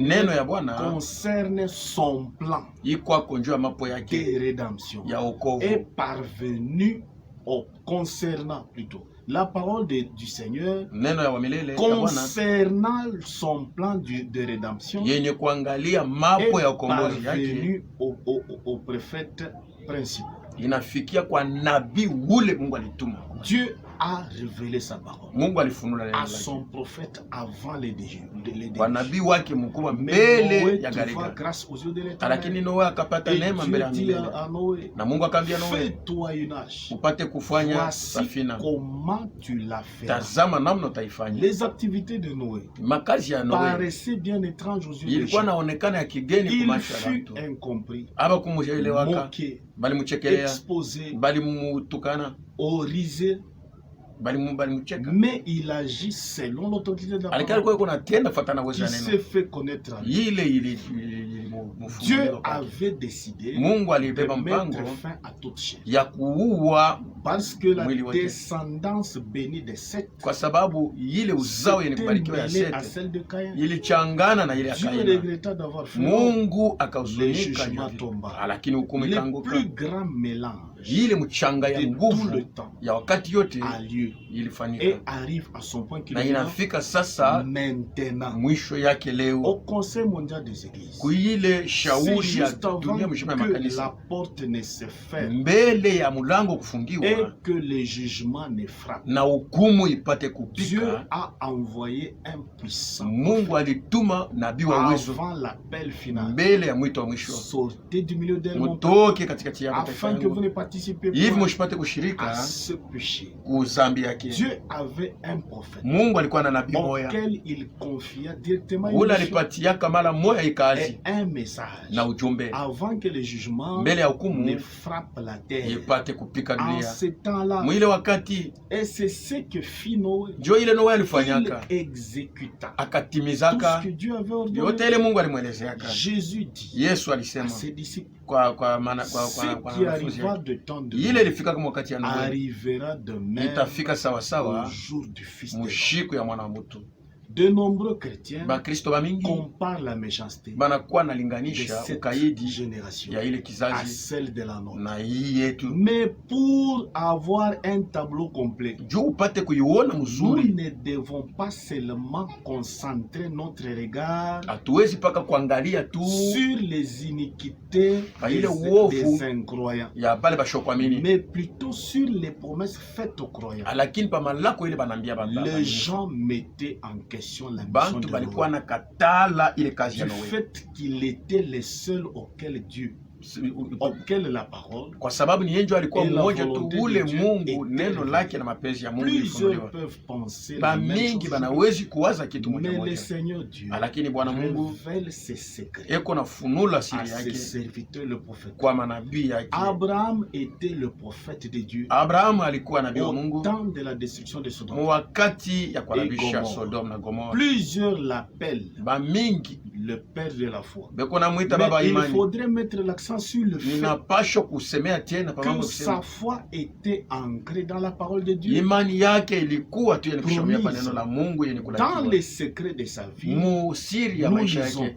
Tuko il nasoma ne douta point akushakia par incrédulité kwa au kosa kwa sujet mini de la promesse de Dieu, juu ya malako ya Mungu. mais il fut fortifié par la foi, Alo alitiwa nguvu kwa donnant imani gloire à Dieu. akapatia Mungu La foi utukufu. scripturaire Ile ne peut être trouvée que imani ya maandiko tunaweza kuipata tu paka là où la parole de la pale promesse neno ya malako a été reçue. ili ilipokewa Là, pale, nous ne trouvons aucune hésitation atukute ko kitu ya par kushitashita incrédulité kwa kukosa kwa ou de nini mise en question, au à kukatala savoir kuyua comment cela se passera. itafanyika namna gani, Mais au contraire, il lakini y aura une ferme conviction que Dieu kutakuya hakikisho ya nguvu ya est kusema capable de Mungu tenir sa parole, eko na uwezo ya kutimiza ayant neno la pleine lake, conviction mwenye kuwa na que hakikisho ce yote qu'il promet, ya kwamba ile il analaka peut aussi l'accomplir. anapashwa tena kuitimiza. Jésus-Christ, notre Seigneur, Yesu Kristo Bwana a wetu aussi fait la constatation, alifanya na ile kitu moja moja, comme il en fut sa vile au ilikuwa temps de Sodome. wakati ya Sodoma, Ainsi, il en sera vile itakuwa au jour tena de la révélation du Fils de l'homme. mushiku ya kufunuliwa kwa mwana wa mtu. Ici, Hapa à nouveau, mara nous ingine pouvons mettre en parallèle tunawezi tena ce kuiweka temps-là avec le nôtre. wakati ile yeye yabo na yetu. Plusieurs comprennent le péché de Sodome, Ba mingi beko naelewa au zambi ya Sodoma péché de notre temps, na zambi ya wakati yetu, mais lakini manque de voir l'importance banakosa kuona bei vitale du ministère prophétique. ya uzima ya Les ile élus de huduma ce ya temps-là unabii. Bateule ba ile n'étaient pas wakati dans Sodome abakuwe msodomo, et ne participaient pas à la perversité abakukuwe kuile qui kufulamuka s'y trouvait. kulikuwa mule Ils msodomo. étaient avec Abraham, Balikuwa na Abrahamu, le vrai prophète de ule Dieu. nabii wa kweli wa Ils Mungu. reçurent le dernier signe Balipokeaka alama ya mwisho surnaturel ya avant la destruction de Sodome. mbele kubomolewa kwa Sodoma. Selon Genèse 18, Kufuatana na Mwanzo le 18, Seigneur visita Abraham Bwana akatembelea et Abrahamu lui confirma sa promesse. na akamwelezea malako Il yake. en est de même Iko sawasawa pour la sémence royale juu ya d'Abraham. mbeko ya kifalme ya Abrahamu Dans cette génération, mwiki kizazi, comme ce fut le cas sa vile ilikuwa pour les élus du temps de juu ya la bateule première venue de ba Christ, wakati ya kuja kwa kwanza kwa le Kristo, dernier signe alama ya mwisho surnaturel secrètes. ya kushinda Le siri, don de discernement ile a zawadi été ya manifesté à Abraham.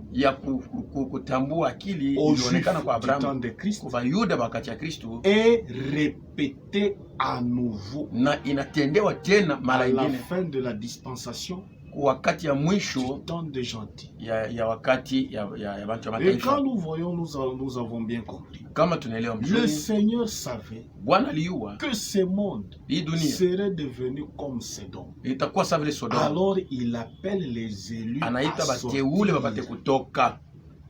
Il y a le signe Kuko alama auquel les gens ne prêtent pas ile attention. bantu abafanya Nous angalisho. lisons la prédication La Voix du Tusome Ciel, kwa mahubiri sauti ya alama prêchée le 13 mars, ile ilihubiriwa le 13 mars 1964, 1964, à partir du paragraphe 109. korasi yake ya La Bible est 118. toujours Dieu, Biblia ni Mungu tu paka la parole. neno. Et il y a une partie de la révélation Kuko sehemu ya qui ufunuo doit encore être révélée. ile inapasha Et kufunuliwa. il a dit que Alisema dans les derniers jours, mwakati ya mwisho, alors que le monde serait devenu comme Sodome, sawa vile dunia itakuwa sa le Sodoma, Fils de l'homme se révélerait mwana wa mtu et atafunuliwaka que le signe de Sodome na alama ya Sodoma réapparaîtrait. itaonekanikaka. Alors, la Sasa voix appellera des gens sauti itaitaka batu à venir, bakuye, ceux qui ont été destinés à la vie. bale balikuwa bali kutayarishwa Nous juu ya uzima. savons que Tunajua kwamba quand il était ici, wakati alikuya hapa des millions de gens milioni ya sur batu cette terre pa hii dunia n'ont jamais su abayajuaka qu'il y était. na alikuwa hapo, Ceux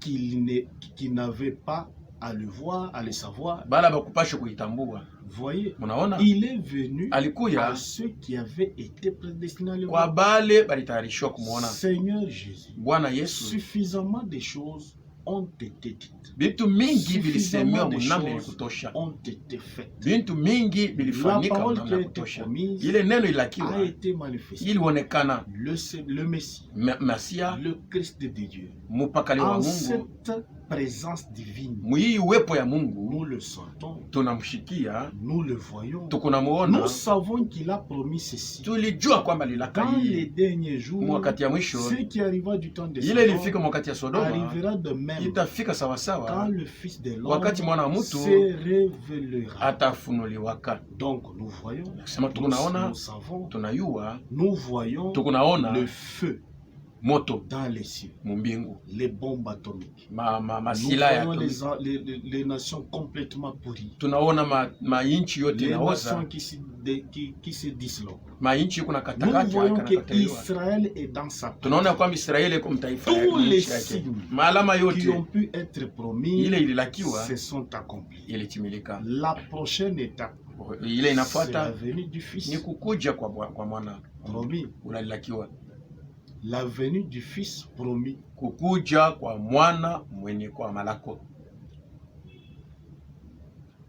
Quand nous lisons aussi la prédication prouvant sa parole, Kama tunasoma tena mahubiri mwenye kwa nakikisha neno il y lake, a un fils qui est promis. kuko mtoto mwe banalaka pale, Prêché le 26 avril. ile balilaka le 26 avril. Et souvenez-vous, Na mukumbuke Abraham et son groupe Abraham na nkundi yake n'ont jamais reçu un seul autre signe abayapokeaka tena alama de ingine la part moja de Dieu ya kutoka kwa Mungu jusqu'à l'arrivée du Fils mpaka na promis. pale mtoto wa malako Il y alikuya, a un Fils promis. kuko mtoto wa malako. Combien savent que c'est vrai? Ni bangapi wanajua kwamba ni C'est kweli? signe du discernement. Hii alama ya Et la semence kutambua kile royale d'Abraham. ni mbeko ya ufalme ya Laissez-moi vous Abraham. entendre. Mwachi ni niambie, Laissez-moi vous dire. mwachi ni Ainsi niambie. dit le Seigneur. Hivi Bwana anasema, Vous êtes en train de recevoir votre dernier signe. muko napokea alama yenu ya mwisho. Ça se conforme aux Écritures Hii inaambatana na et maandiko à la révélation na de Dieu ufunuo ya Mungu qui est dans mon cœur, yenye kwa moyo qui wangu. déclare que Niko nasema kwamba ceci est la vérité. hii ni Et kweli, j'ai na confiance mimi que vous nakuwa croyez que c'est la naamini vérité. ya kwamba ni ya kweli. Dieu, Mwanamini notre Père, Mungu baba yetu, tu es le même Dieu. uko sawa, Mungu sawa sawa, ule Quand alihakikisha. tu as dit Wakati ulisema la jeune fille n'était pas bikira morte, akukufa, elle dort. alikuwa Il a analala, fallu ensuite que tu l'éprouves. ilipasha uyakikishe, Or, tu as promis que japo ulilaka juste avant ya l'arrivée du kwamba temps de la fin, mbele ya kukuja kwa wakati que wa le mwisho Fils de l'homme mwana wa mtu se révélerait de la alipasha kujifulua même manière namna moja moja qu'il avait fait à Sodome. alifanyaka kusodoma. Tu l'as promis. Uliilaka Seigneur, maintenant, Bwana hapa tu sasa, es venu ulikuya sur la terre, pa dunia sous forme du Saint-Esprit, muhali ya Roho tu Mtakatifu es venu ulikuya au milieu de nous ce soir, ulikuwa katikati yetu de magharibi nous qui croyons. yetu shibe Et ni kwa tu mimi l'as prouvé. na Tu as ulihakikisha prouvé ta parole. ulihakikisha neno Comme lako tu l'avais fait sababu ce ulifanyaka jour-là. mwile wakati. Seigneur, Bwana, nous n'avons pas besoin de plus de preuves. hatuna lazima Tu es tena na parmi mahakikisho ingine ya mingi. Nous t'aimons Huko katikati et yetu nous nous nakupenda rendons compte que selon les na Écritures, tunatambua ya kwamba ni kufuatana na c'est maandiko les derniers signes, ni alama ya mwisho juste avant ta venue. mbele ya Et kukuja, toutes les hommes, na mavimvuri et yote tous les types na mifano ne yote faillissent jamais. haiwezi Ils doivent kuanguka, être positifs. inapashwa kuwa ya hakika. Avant la destruction de Sodome Mbele ya kubomolewa kwa et de Sodoma na Gomorrhe, nous Gomora, voyons le deuxième aspect tukunaona tena de ya cette prophétie. ya hiyo nabii. Il y a eu trois choses. Kulikuwa vitu tatu. Il y a eu Dieu dans un corps humain, Kulikuwa Mungu mumwili, les signes que Abraham a vus. ile alama Abraham Et il y a alionaka. la deuxième chose. Kuko kitu ya pili, Dieu étant dans le corps humain, Mungu mwenye kwa mumwili il a fait la promesse alifanya malako du fils ya mwana Isaac qui devait naître. Isaka alipasha Et kula la kuzaliwa, troisième chose, na kitu ya tatu la manifestation du signe kuonekana kwa alama du fils de l'homme, ya mwana wa le mtu, discernement des esprits, kufafanua les akili, pensées de Sarah. kufafanua Donc, mawazo ya la Sara. première chose, Kitu ya kwanja, Dieu dans un corps humain, Mungu alikuwa mumwili ya mtu, sous la forme d'un homme. kuonekana kwa hali ya mtu. Deuxième chose, Kitu ya pili, la promesse du fils. malako ya mwana. Troisième chose, Kitu ya tatu, le discernement, kufafanua, manifestation du signe kuonekana du kwa fils de alama l'homme. ya mwana wa mtu. Et quand nous lisons Na kama dans tunisoma Genèse 18, mwanzo nous 18, voyons ces trois points. tunaona ile 18.1. L'Éternel lui apparut parmi les chaînes de Mamré, wamilele akamonekania mule mmilima ya comme il Mamre. était assis à l'entrée de Sasa vile alikuwa mwenye Satan. kuikala kule Pendant la kuingilio ya chaleur hema du yake, il leva usiku les kati, yeux akanyinua et macho regarda. na akaangalia, Et voici, na tazama 3 hommes étaient debout bantu tatu balikuwa benye kushimama près de lui. karibu naye. Quand il les vit, Wakati alibaonaka il courut akakimbia au-devant d'eux, mbele yabo depuis l'entrée de Satan, mpaka kule et kumulango ya se hema yake, prosterna na en akainama terre. Et il dit, akasema, Seigneur, Bwana, si j'ai trouvé grâce à kama tes yeux, napata neema ne mbele yako, passe point, ushipite je te prie, na kusie loin de ton serviteur. mbali na mtumishi wako. Permettez qu'on apporte Ruhusu bakuletie un peu balete d'eau maji pour kiloko, vous laver le pied njo mupate kuosha et mikono reposez-vous na sous cet arbre. mupumuzike mwiye. J'irai prendre un morceau de Mitaenda pain kubeba mkate pour fortifier juu ya kumitia nguvu, votre cœur. kutia nguvu moyo Après wenu, quoi, na vous kisha continuerez mutaendelea, votre route. mutaenda safari yenu, Car kwa c'est sababu pour cela que njo kwa ile vous passez près de votre munapitia serviteur. karibu na mtumishi Il wenu. répondit, Akajibu, fais comme fanya tu l'as dit. vile unasema. Dieu dans un corps humain. Mungu mumwili ya mtu.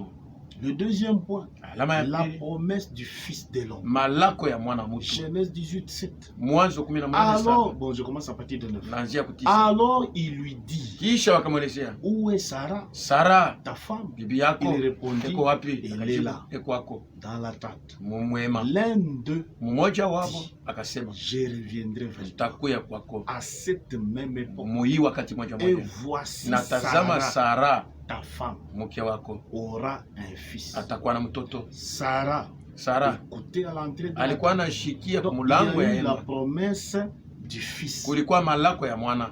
Quand la promesse du fils s'est faite, Wakati malako ya mwana Sarah inafanyika, a douté dans son cœur. Sara Et là, alishakia il y a moyo eu la wake, na manifestation pale kulikuwa du kuonekana signe du fils de l'homme kwa alama ya mwana wa mtu. que nous lisons dans toujours ce même verset. Ile tuko nasoma paka 18:10.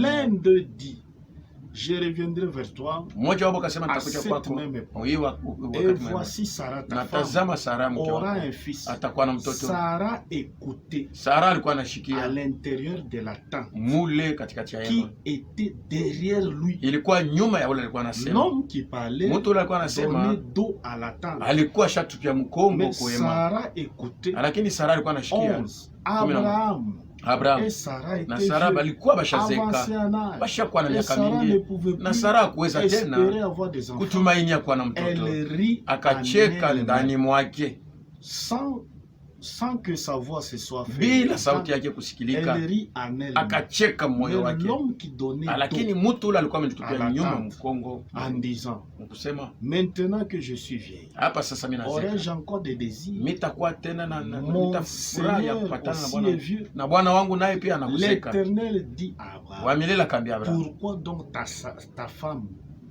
pourquoi donc Sarah a-t-elle ri juu ya nini Sara en anacheka disant, kusema, est-ce que vraiment kweli j'aurai kweli un enfant? mimi nitapata tena Y mtoto? a-t-il rien qui soit étonnant de la Kuko part de kitu l'Éternel? kile kinaweza kushangaisha Au Mungu? temps fixé, Wakati ni je kwa reviendrai vers toi. nitakuja kwako. Et à cette même époque, Mwiyo wakati moja moja Sarah aura un fils. Sara atakuwa na Il mtoto. a lu dans les pensées de Sarah. Alisoma Au mawazo ya moment où Sara Sarah n'avait pas exprimé wakati ça, Sara akutosha le sauti, discernement de l'esprit, kufafanua le roho, dos tourné contre la mwenye kutupa où mkongo kuema Sarah était. juu ya Sara kula alikuya, Et lui, il a discerné na ça. yeye alitambua yo. Donc, il y a eu ces trois choses qui se sont Kulikuwa bintu accomplies. tatu bilitimilika, Aussi pour la première venue de na Christ. juu ya kuja kwa kwanza kwa Nous Kristo voyons ces trois choses. tunaona vile bintu tatu. Il y a la promesse du Fils, Kuko unique, malako ya mwana, le Fils promis. mwana malako, Il y a Dieu kuko Mungu dans un corps humain, mumwili ya mutu, Dieu dans ce corps-là du Fils. Mungu Et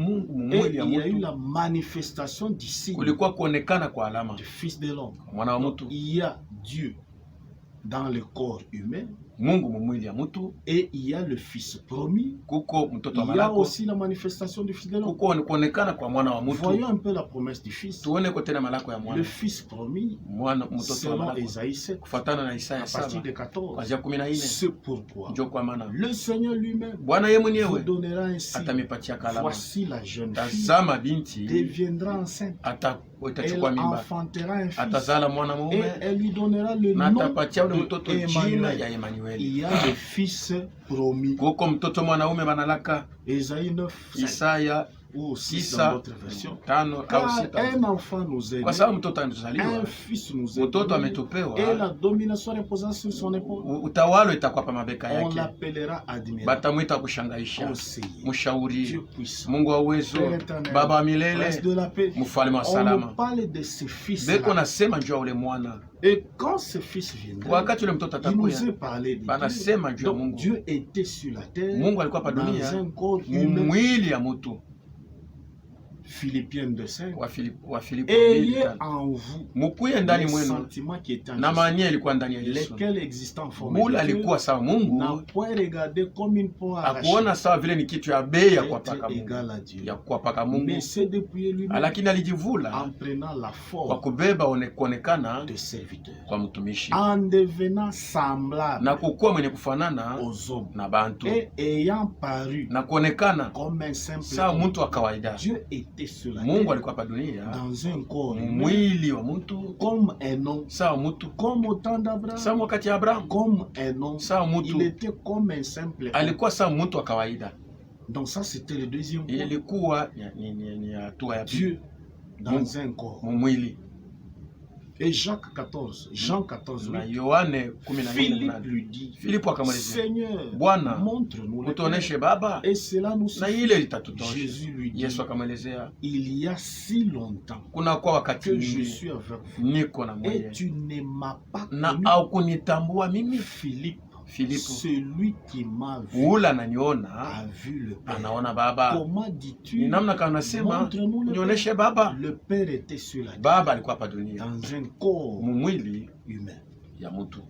Comme les deux points se sont accomplis, Saa vile ile le Fils était sur la terre, mtoto alikuwa hapa dunia, Dieu était là Mungu alikuwa dans pale un corps, mumwili, et ce corps-là, na ile c'est mwili le corps du Fils. ni mwili ya mwana. Maintenant, il fallait le troisième Ile point, pasho alama ya la tatu, manifestation du signe kuonekana kwa alama du Fils de l'homme. ya mwana wa mtu. Et il a exercé Aliitimiza chez les Samaritains, kwa Samaria, chez les Juifs. kwa Wayuda. Il restait que ces signes Kulibakia tu ile soient alama manifestés chez les gens, ionekane kwa watu wa chez les mataifa, gens des nations. kwa watu wa Et mataifa. quand nous lisons Na wakati chez tunaisoma les Samaritains, kwa watu wa il a Samaria, exécuté ces signes du Fils de aliitimiza l'homme. hii alama ya mwana mtu. il y a le fils promis kuko mtoto malako qui s'est réalisé. ule Il y a Dieu dans un kuko corps. Mungu mumwili. Maintenant, nous voyons la manifestation. Tunaona sasa kuonekana. Jean 4:15. Yohane 4:15. La femme lui dit, Seigneur, Mwanamke akamwelezea Bwana, donne-moi cette eau, unipatie ile maji afin que je n'ai plus hivi soif nishikue tena na kiu, et que je ne vienne hivi plus nishikuye tena poser ici. ushote hapa. Va, lui dit Jésus, Uende akamweleza Yesu, appelle ton mari ita bwana yako et viens ici. na kuya hapa. La femme répondit, Mke je akamwelezea, n'ai point de mari. shina na Bwana. Jésus lui dit, Yesu akamwelezea, tu as eu raison de dire, unakuwa na je faida kusema n'ai point vile, de mari, shina na Bwana, car tu as eu 5, tu kwa en as sababu eu 5, ulipata 5 et celui que tu as na maintenant huyu uko naye wa n'est pas sita ton mari. ana bwana yako, En cela tu as dit vrai. na mwile unasema Seigneur, kweli. lui dit la femme, Bwana akamwelezea, je vois que tu naona ya es kwamba prophète. uko nabii. La manifestation de ces Kuonekana kwa signes ile alama s'est réalisée kulitimilika chez les kwa Samaritains. watu ya La Samaria. femme a reconnu. Mwanamke alitambua, Et chez le juif, kwa Bayuda le même signe ile alama moja s'est moja manifesté. ilionekana tena. Dans Jean 1, Yohane nous lisons à 1 partir de 40. tunaanza kwa 14. Jean, plutôt André, frère de Simon Pierre, Andre ndugu yake ya Simoni Petro, frère de Simon ndugu Pierre, yake wa Simoni Petro, était l'un des deux alikuwa ni mmoja wa wale bawili qui avait entendu les paroles de balishikiaka Jean sauti ya Yohane et qui avait suivi na Jésus. balifuataka Yesu. Ce fut lui Ni yeye tu qui rencontra le premier son ndio frère alipatanaka Simon. na ndugu yake wa kwanza Et il lui dit, na kumwelezea, nous avons trouvé le Messie, tunakuta ce Masia, qui signifie le ile Christ. inasema mpakaliwa. Et il le conduisit vers Jésus. Akamuongoza kwa Yesu. Jésus l'ayant regardé, Wakati dit, Yesu alimwangalia anasema, tu es Simon, wewe uko Simon fils de mtoto wa Jonas. Yonasi, Tu seras appelé batakuita Cephas, Sefase. ce qui signifie Ile que inaonyesha kwamba Jésus mwamba n'était pas avec la femme Yesu samaritaine, hakukuwa na mais mwanamke il a Msamaria, lu dans sa vie, lakini il alisoma a lu maisha dans yake, ses pensées, alisoma il mawazo a yake, discerné ce qui était caché. alitambua ile ilikuwa ndani mwake ilificha. Et quand il était avec André, Na wakati alikuwa na André Andre, est allé parler André à alienda kuambia Pierre. Pierre, Quand Petro. Pierre est arrivé, Wakati Petro lui alikuja, l'a vu. yeye Il lui a aliona, pas posé la question, akumuuliza quel est ton nom? jina yako ni Mais nani, il lui a dit, alimwelezea tu es fils, tu es Simon, uko Simoni fils de Jonas. mtoto wa Jonas, Tu seras appelé batakuita Cephas.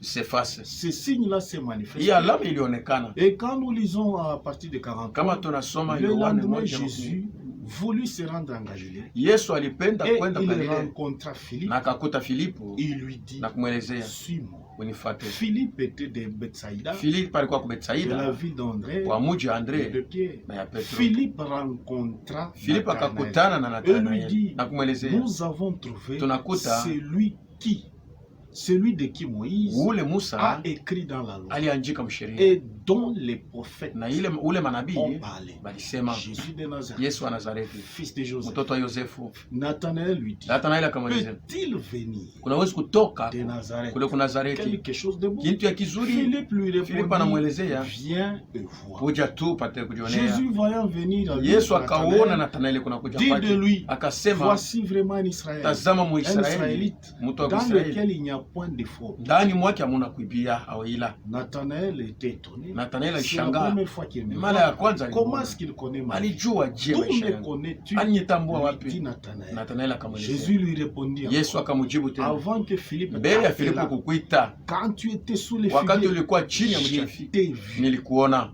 Nathanaël répondit Nathanaeli et akamwelezea lui dit, na Rabbi, kumwambia, Bwana, tu es le fils de Dieu. najua kwamba uko mwana wa Tu es Mungu, le roi uko d'Israël. mfalme wa Il Israeli. s'est rendu compte Alitambua que kwamba Jésus a lu Yesu dans ses alisoma pensées, mu mawazo il a yake, discerné, alifafanua. Jésus l'a vu Yesu alimwona là qu'il était. wapi fasha alikuya. Matthieu 9:4. Mathayo On 9:4 peut commencer à partir de 1. naweza kuanzia kumoja. Jésus Yesu qui connaît les pensées, mwenye kujua il mawazo exerce les signes du Fils yeko de Dieu. natimiza alama ya mwana Comme mtu. il était chez Sawa Abraham, vile alikuwa kwa Abraham, comme Dieu sawa vile Mungu était alikuwa chez kwa Abraham, Abraham, il avait discerné les pensées de Sarah. alitambua mawazo ya Dieu Sara. était sur la Mungu terre alikuwa hapa dunia dans un corps de l'homme mwili ya mtu appelé Jésus. mwenye kuitwa Yesu, Il discernait alikuwa les anafafanua paroles.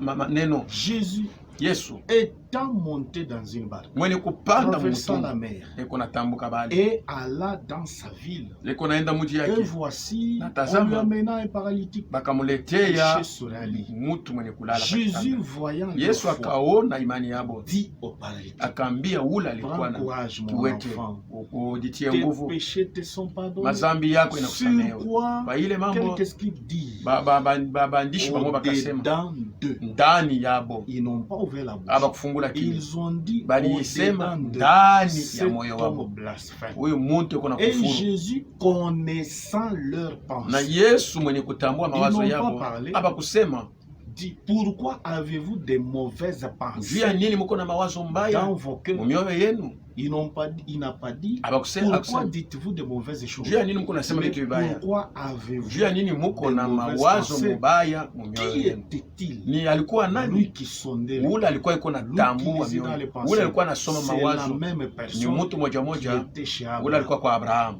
Et Luc 6, Luka 8, 6:8 on peut commencer à partir de ça. tunaweza kuanzia Les kusaba. scribes et les pharisiens, Baandishi na Mafarisayo Observe Jésus. balikuwa naangalia Yesu pour voir Juu ya kuona s'il ferait une guérison. kama anawezi Le kutunza jour du sabbat, siku ya saba, c'était afin ilikuwa juu ya d'avoir sujet de l'accusé. papate eko kya kumshtaki Mais nakyo, il connaissait leurs pensées. lakini Yesu alijua kama mawazo yabo Et il dit à l'homme na kuelezea qui mtu avait la main sèche, ule alikuwa na mkono lève-toi. walikukauka lamuka. Et Jésus leur dit, Yesu je akamwelezea, vous demande s'il est permis. na miuliza Donc, kama inaruhusiwa. Jésus connaissait leur Yesu alijua pensée. mawazo Il n'a yabo, pas posé la question. akuuliza, Il a exécuté ces signes là alitimiza ile alama chez ya les mwana kwa Samaritains, Wasamaria, chez les Juifs. kwa Wayuda. Ces signes messianiques Hii alama n'a ya pas été manifesté chez les nations. haikuonekana kwa Il bantu ya fallait mataifa, que cela soit aussi ilipashwa manifesté itimilike chez tena les kwetu, nations kwa bantu ya mataifa, pour avant la seconde venue, mbele ya kurudi avant le kwake, retour mbele ya kurudi de kwake, Christ. ya kurudi kwa Il Kristo. faudrait que nous voyions ça. Ilipashwa tuone hiyo Et chez les nations, kwa bantu ya mataifa. ces trois choses Hii aussi bintu tatu pia doivent être réalisées vinapashwa kutimilika avant le retour de mbele ya Christ. kurudi kwa Kristo. Dans le dernier temps, Mwakati ya mwisho ces signes hii alama nous est promis alitolakayo avant les jugements. mbele ya Et hukumu, comme au temps de Sodome, sawa vile mwakati ya ces Sodoma. signes-là Hii alama doivent avoir lieu inapashwa avant kutimilika la destruction, mbele ya avant les kuharibika, jugements, mbele ya hukumu, avant le retour de mbele ya Christ. kurudi kwa Il Kristo. faudrait que ces trois Inapasha choses bintu tatu se manifestent. lipate kuonekana. Quand nous lisons dans Luc 17, Kama 28, tunasoma Mluka ce qui 17:8, arriva du temps de l'autre ile ilifika kama wakati ya Loti, arrivera pareillement. itafika sawa sawa. Les hommes mangeaient, Bantu walikuwa nakula, buvaient, bakunywa, achetaient, walikuwa nauza, vendaient, walikuwa nauzisha, plantaient, walikuwa napanda, bâtissaient. walikuwa najenga. Mais le jour où Lakini ile shiku Lot sortit de Sodome, Lot alitoka kama une Sodoma, pluie de feu mvula et de ya souffle mvula na ya kiberiti tomba du ciel et ikaanguka les toka fit mbingu tous périr. na ikawachoma Ces wote. trois Hivi choses-là vitu tatu doivent aussi vinapaswa avoir kutimilika, lieu. havukutimilika tena. Dieu Mungu dans un corps, mumwili, comme au temps d'Abraham, sawa vile mwakati ya Abrahamu, comme au temps de la première sawa venue vile de Christ. mwakati ya kurudi kwa kuja Ainsi, kwanza kwa Kristo. dans Hivi le dernier temps, mu wakati ya mwisho il doit être également anapaswa kuwa sawa sawa dans un corps. mumwili, Et ce na corps-là, ile mwili c'est son ni église. kanisa Et yake, ce corps-là na ile mwili n'est pas le corps de Branham, haina mwili wa Branham, c'est son ni église, kanisa yake composée de plusieurs membres, yenye kuwa na memba des mingi, frères banduku et des sœurs, na badada, composée de plusieurs frères, banduku ba mingi plusieurs na badada sœurs. ba C'est mingi, ça qui forme le corps. njo iko nafanya mwili Et wa kanisa. Branham aussi Na Branham naye est pia un membre eko tena kiungu dans ce corps-là. muile mwili, Il fait partie des membres. eko na ye Il n'est memba, pas le corps. ana mwili ye Il est mwenyewe, un membre eko kiungo de ce corps-là. ya kimu Car ya kuyi ce mwili, corps kwa sababu hii mwili est composé de plusieurs membres. iko yenye kutungiwa na Plusieurs viungo mingi, frères, banduku ba mingi plusieurs na sœurs. badada mingi.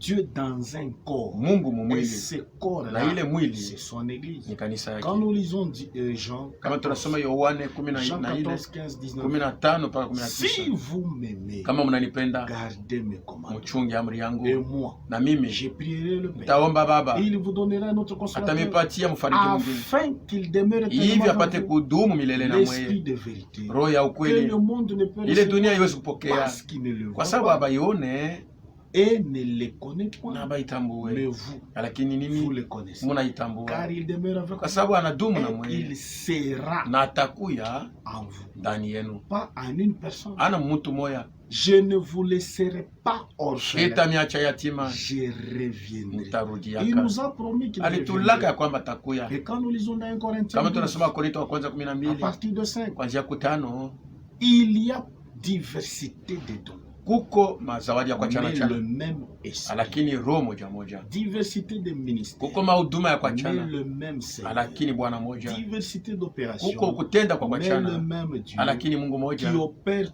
tout Ule kunatenda vyote en tous. ndani ya bote. Donc ils sont nombreux, Beko mingi, mais il y a un même Dieu. lakini kuko Mungu moja. Or, à chacun la manifestation de l'esprit Japo kwa kila mmoja kuonekana est kwa roho donnée pour l'utilité commune. kulipewa njuu ya faida ya En bantu effet, bote. Pa hii mambo À l'un kwa Mungu est moja donné par l'esprit wanampatia paka kwa une roho parole de sagesse, neno ya à hekima, un autre kwa mwingine une parole de connaissance, neno ya ufahamu selon le même esprit, kufuatana na roho moja et à moja, un autre na kwa mwingine la foi, imani par le même esprit, kwa roho moja à moja, un na autre kwa le mwingine don de guérison, zawadi ya par le matuzo, même esprit, mwingine roho moja à un moja, autre le mwingine don d'opération de miracle, zawadi à ya un kutenda autre maishara, la prophétie, mwingine kutabiri, à un autre kwa mwingine la prophétie, à kutabiri, un autre le discernement des esprits, kufafanua à un autre maroho, la diversité des langues, mwingine kusema à kwa un malugha, autre l'interprétation des langues. mwingine kutafsiri kwa lugha. Un seul Mmoja tu et même esprit na roho moja opère toutes ces choses, eko natenda hivi vitu les vyote, distribue à chacun eko na igawanya kwa kila en mmoja particulier kwa kipekee comme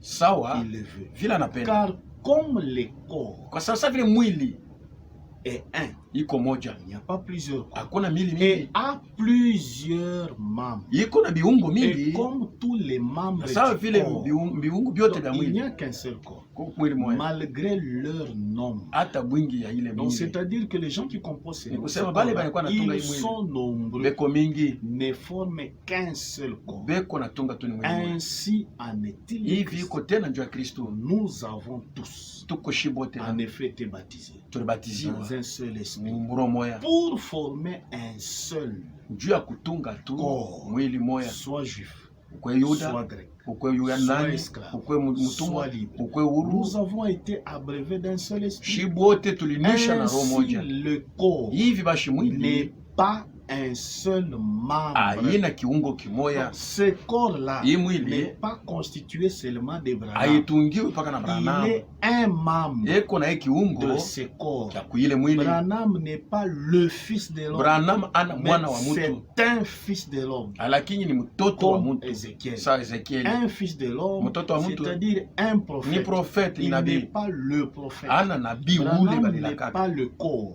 Branham ana mais mwili, c'est un membre lakini du ni corps. kiungo kuile mwili, Mais il est formé de plusieurs membres. lakini ile mwili inatungiwa na viungo Si vingi. tous étaient un seul Kama membre, bote balikuwa kiungo où kimoja, serait le corps? mwili ulipashukwa wapi? Maintenant donc, Sasa hivi il y basi a plusieurs membres kuko viungo mingi et un seul corps, na mwili moja, afin qu'il n'y ait pas de division dans le corps, hivi kushiku mais kukata que kata bantu le mwili, membre lakini ait memba également soin ikuwe na les uns des autres. ipate kuangaikiana mmoja na Et ingine. si Hivi un basi membre souffre, kama kiungo tous les kinateswa, membres souffrent avec lui. viungo vyote Si vinateswa un naye. membre est honoré, Kama kiungo tous les kinaheshimiwa, membres se réjouissent avec lui. viungo vyote vinapaswa Vous kuwa êtes pamoja naye. le corps de Christ. Muko mwili wa Kristo, Et vous êtes ses membres, muko viungo vyake, chacun pour sa part. kila mtu jua Donc sehemu ce yake. corps-là Hii est mwili formé de plusieurs membres. inatungiwa na Et viungo quand nous mingi. lisons Colossiens Kama 18, tunasoma Kolosai il 1:18, est la tête du corps eko kichwa ya mwili de l'Église. ya kanisa. Donc ce corps-là, Hii mwili c'est l'Église. ni mwili, Il est le commencement, yeye ni mwanzo, le premier-né mzaliwa wa kwanza d'entre les morts. ya Ce kati ya wafu. corps-là, Hii mwili c'est pas une personne. haina mtu moya. Donc Dieu Mungu est sur la terre, eko pa dunia dans un corps, mu mwili, comme au temps d'Abraham, sa vile wakati ya comme à Abraham, sa première venue. sa mkuja kwa Et kwanza, ce corps-là, na ile mwili c'est son ni église. kanisa yake.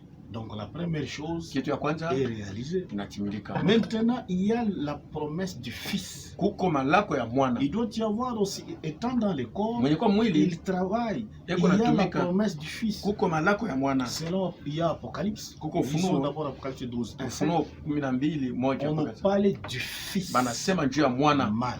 mwanaume. Un grand signe parut dans le ciel. Alama moja ikaonekana mkubwa Une kumbingu. femme enveloppée du soleil. Mwanamke mwenye La kufunikwa lune na sur jua, ses pieds. mwezi chini ya Et miguu une yake couronne de 12 étoiles. na taji Sur sa ya tête. manyota Elle 12 était kwa kichwa enceinte. yake. Alikuwa Et na elle mimba, criait, alikuwa analalamika, étant en travail mwenye kuwa na maumivu dans les douleurs maumivu ya de kuzala ya l'enfantement. kuzala. Un autre signe parut encore dans le ciel. Alama ingine ikaonekana Et kumbingu, voici, na tazama c'est un grand dragon. ilikuwa ni joka mnene Ayant sept mwekundu têtes mwenye et kuwa na 10 vichwa cornes. 7 Et na sur ses têtes, na pa ile vichwa yake 7 diadèmes. palikuwa Sa na queue jua. entraînait le tiers des étoiles. Mukila yake ilikuwa naangusha Ici. nusu Et ya le jetait sur la terre. na ilikuwa naitupa pa dunia Le ya manyota. dragon s'éteint devant la Ule femme joka kashimama mbele ya qui mke, allait enfanter ule alikuwa anataka kuzala afin de dévorer hivi son apate enfant kukula mtoto yake. qu'elle aurait enfanté. Ule alipasha kuzala, Elle enfanta un fils akazala mtoto qui mwanaume. doit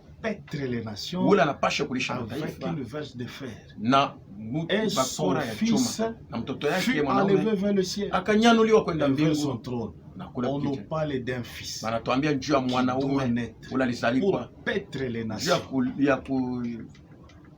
kutawala pa mataifa. Dieu est son propre interprète. Mungu ni mtafsiri wa neno Prêché le lake. 25 février Ile 64. ilihubiriwa le 25 À partir Februari du paragraphe 99. kuanzia korasi ya Et makumi Jésus tisa. a dit, Yesu alisema ce qui arriva du temps de Sodome ile ilifika wakati ya Sodoma arrivera de même itafika sawasawa à l'avènement du Fils de l'homme. mkurudi kwa mwana wa mtu. L'Esprit de Dieu Roho ya Mungu allait venir sur la terre ilipasha kuwa pa dunia sous la forme d'êtres humains. mkuonekana kwa mtu D'êtres humains. au kuonekana kwa batu, ni C'est-à-dire, kusema il est dit forme d'êtres humains. mkuonekana Dieu kwa bantu. manifesté dans la chair Mungu mwenye kuonekana humaine mwili ya mtu et ferait la même chose alipasha kufanya kitu que ce kimoja. que Dieu, Kile Mungu dans une chair humaine, mwili ya mtu avait fait là-bas alifanyaka kule à Sodome. Sodoma. Rappelez-vous, Mukumbuke ils attendaient un fils balikuwa promis. nongojea mtoto Et mwanaume, juste après cela, na kisha le ile fils promis est arrivé. mtoto mwanaume C'est alikuya. le dernier signe que Sodome, Ni alama ya mwisho ile Sodoma le groupe d'Abraham, mkunji ya Abrahamu ont vu iliona avant la venue du fils promis. mbele ya kukuja kwa mwana wa Avez-vous malaika. remarqué? Munaitambua Et l'église na spirituelle kanisa ya est kiroho maintenant iko arrivée sasa à inafikia cette heure-là. kuile saa Le fils promis. mtoto wa malako. Il nous est parlé du fils mâle, Balituambia njoo mtoto qui est mwanaume l'église, qui est l'épouse parole. mwenye kuwa bibi harusi C'est neno, ce fils mâle ni ule mtoto Dieu mwanaume dans un corps humain. mwili mtu Qui Mungu est mwili ya son mtu église. yani kwa kanisa Maintenant, yake. il y a la promesse Sasa uko malako du fils ya unique, mwana qui mtoto est mwanaume l'épouse parole. mwenye kuwa bibi harusi neno. Et quand nous lisons dans la réunion mensuelle, Kama tunasoma kwa tena mahubiri ya mwezi prêché ile ilihubiriwa le 2 novembre 2019, le 2 Novembre qu'on a 2019, déjà lu, ile tulisoma, on commence par les milieux. tunaanza mle Ne katika, touchez à rien d'impur mshiguse kitu chafu à cause de tous les vents qui soufflent. juu ya ile mapepo yote Que yanakuwa nous navuma, puissions tous croire tupate kuamini de bote tout notre cœur, kwa moyo wote comme c'est écrit, sa vile inaandikiwa, et parvenir à l'unité de la na foi. kufikia kuumoja wa Et nous imani. croyons Na que tunaamini kwamba le dernier message ujumbe ya va mwisho comme précurseur iko naenda sana du mtangulizi retour de Christ. ya kurudi kwa Mais Kristo. il faut qu'il y ait Inapasha kukuweko un résultat qui matokeo sort de ce message. yani kutoka mwa hiyo Ce ujumbe, résultat doit avoir, ce ile message, matokeo hiyo ujumbe, ce message doit avoir hiyo ujumbe inapasha un kuya résultat. na Le matokeo. résultat, Ile c'est matokeo l'épouse. ni bibi harusi, L'épouse parole. bibi harusi neno, L'épouse de l'agneau. bibi harusi wa Lavée mwana dans le kondoo, sang de l'agneau. mwenye kuoshwa damu ya mwana Sanctifiée dans kondoo, la parole. mwenye kutakasika mneno de Dieu. ya Mungu.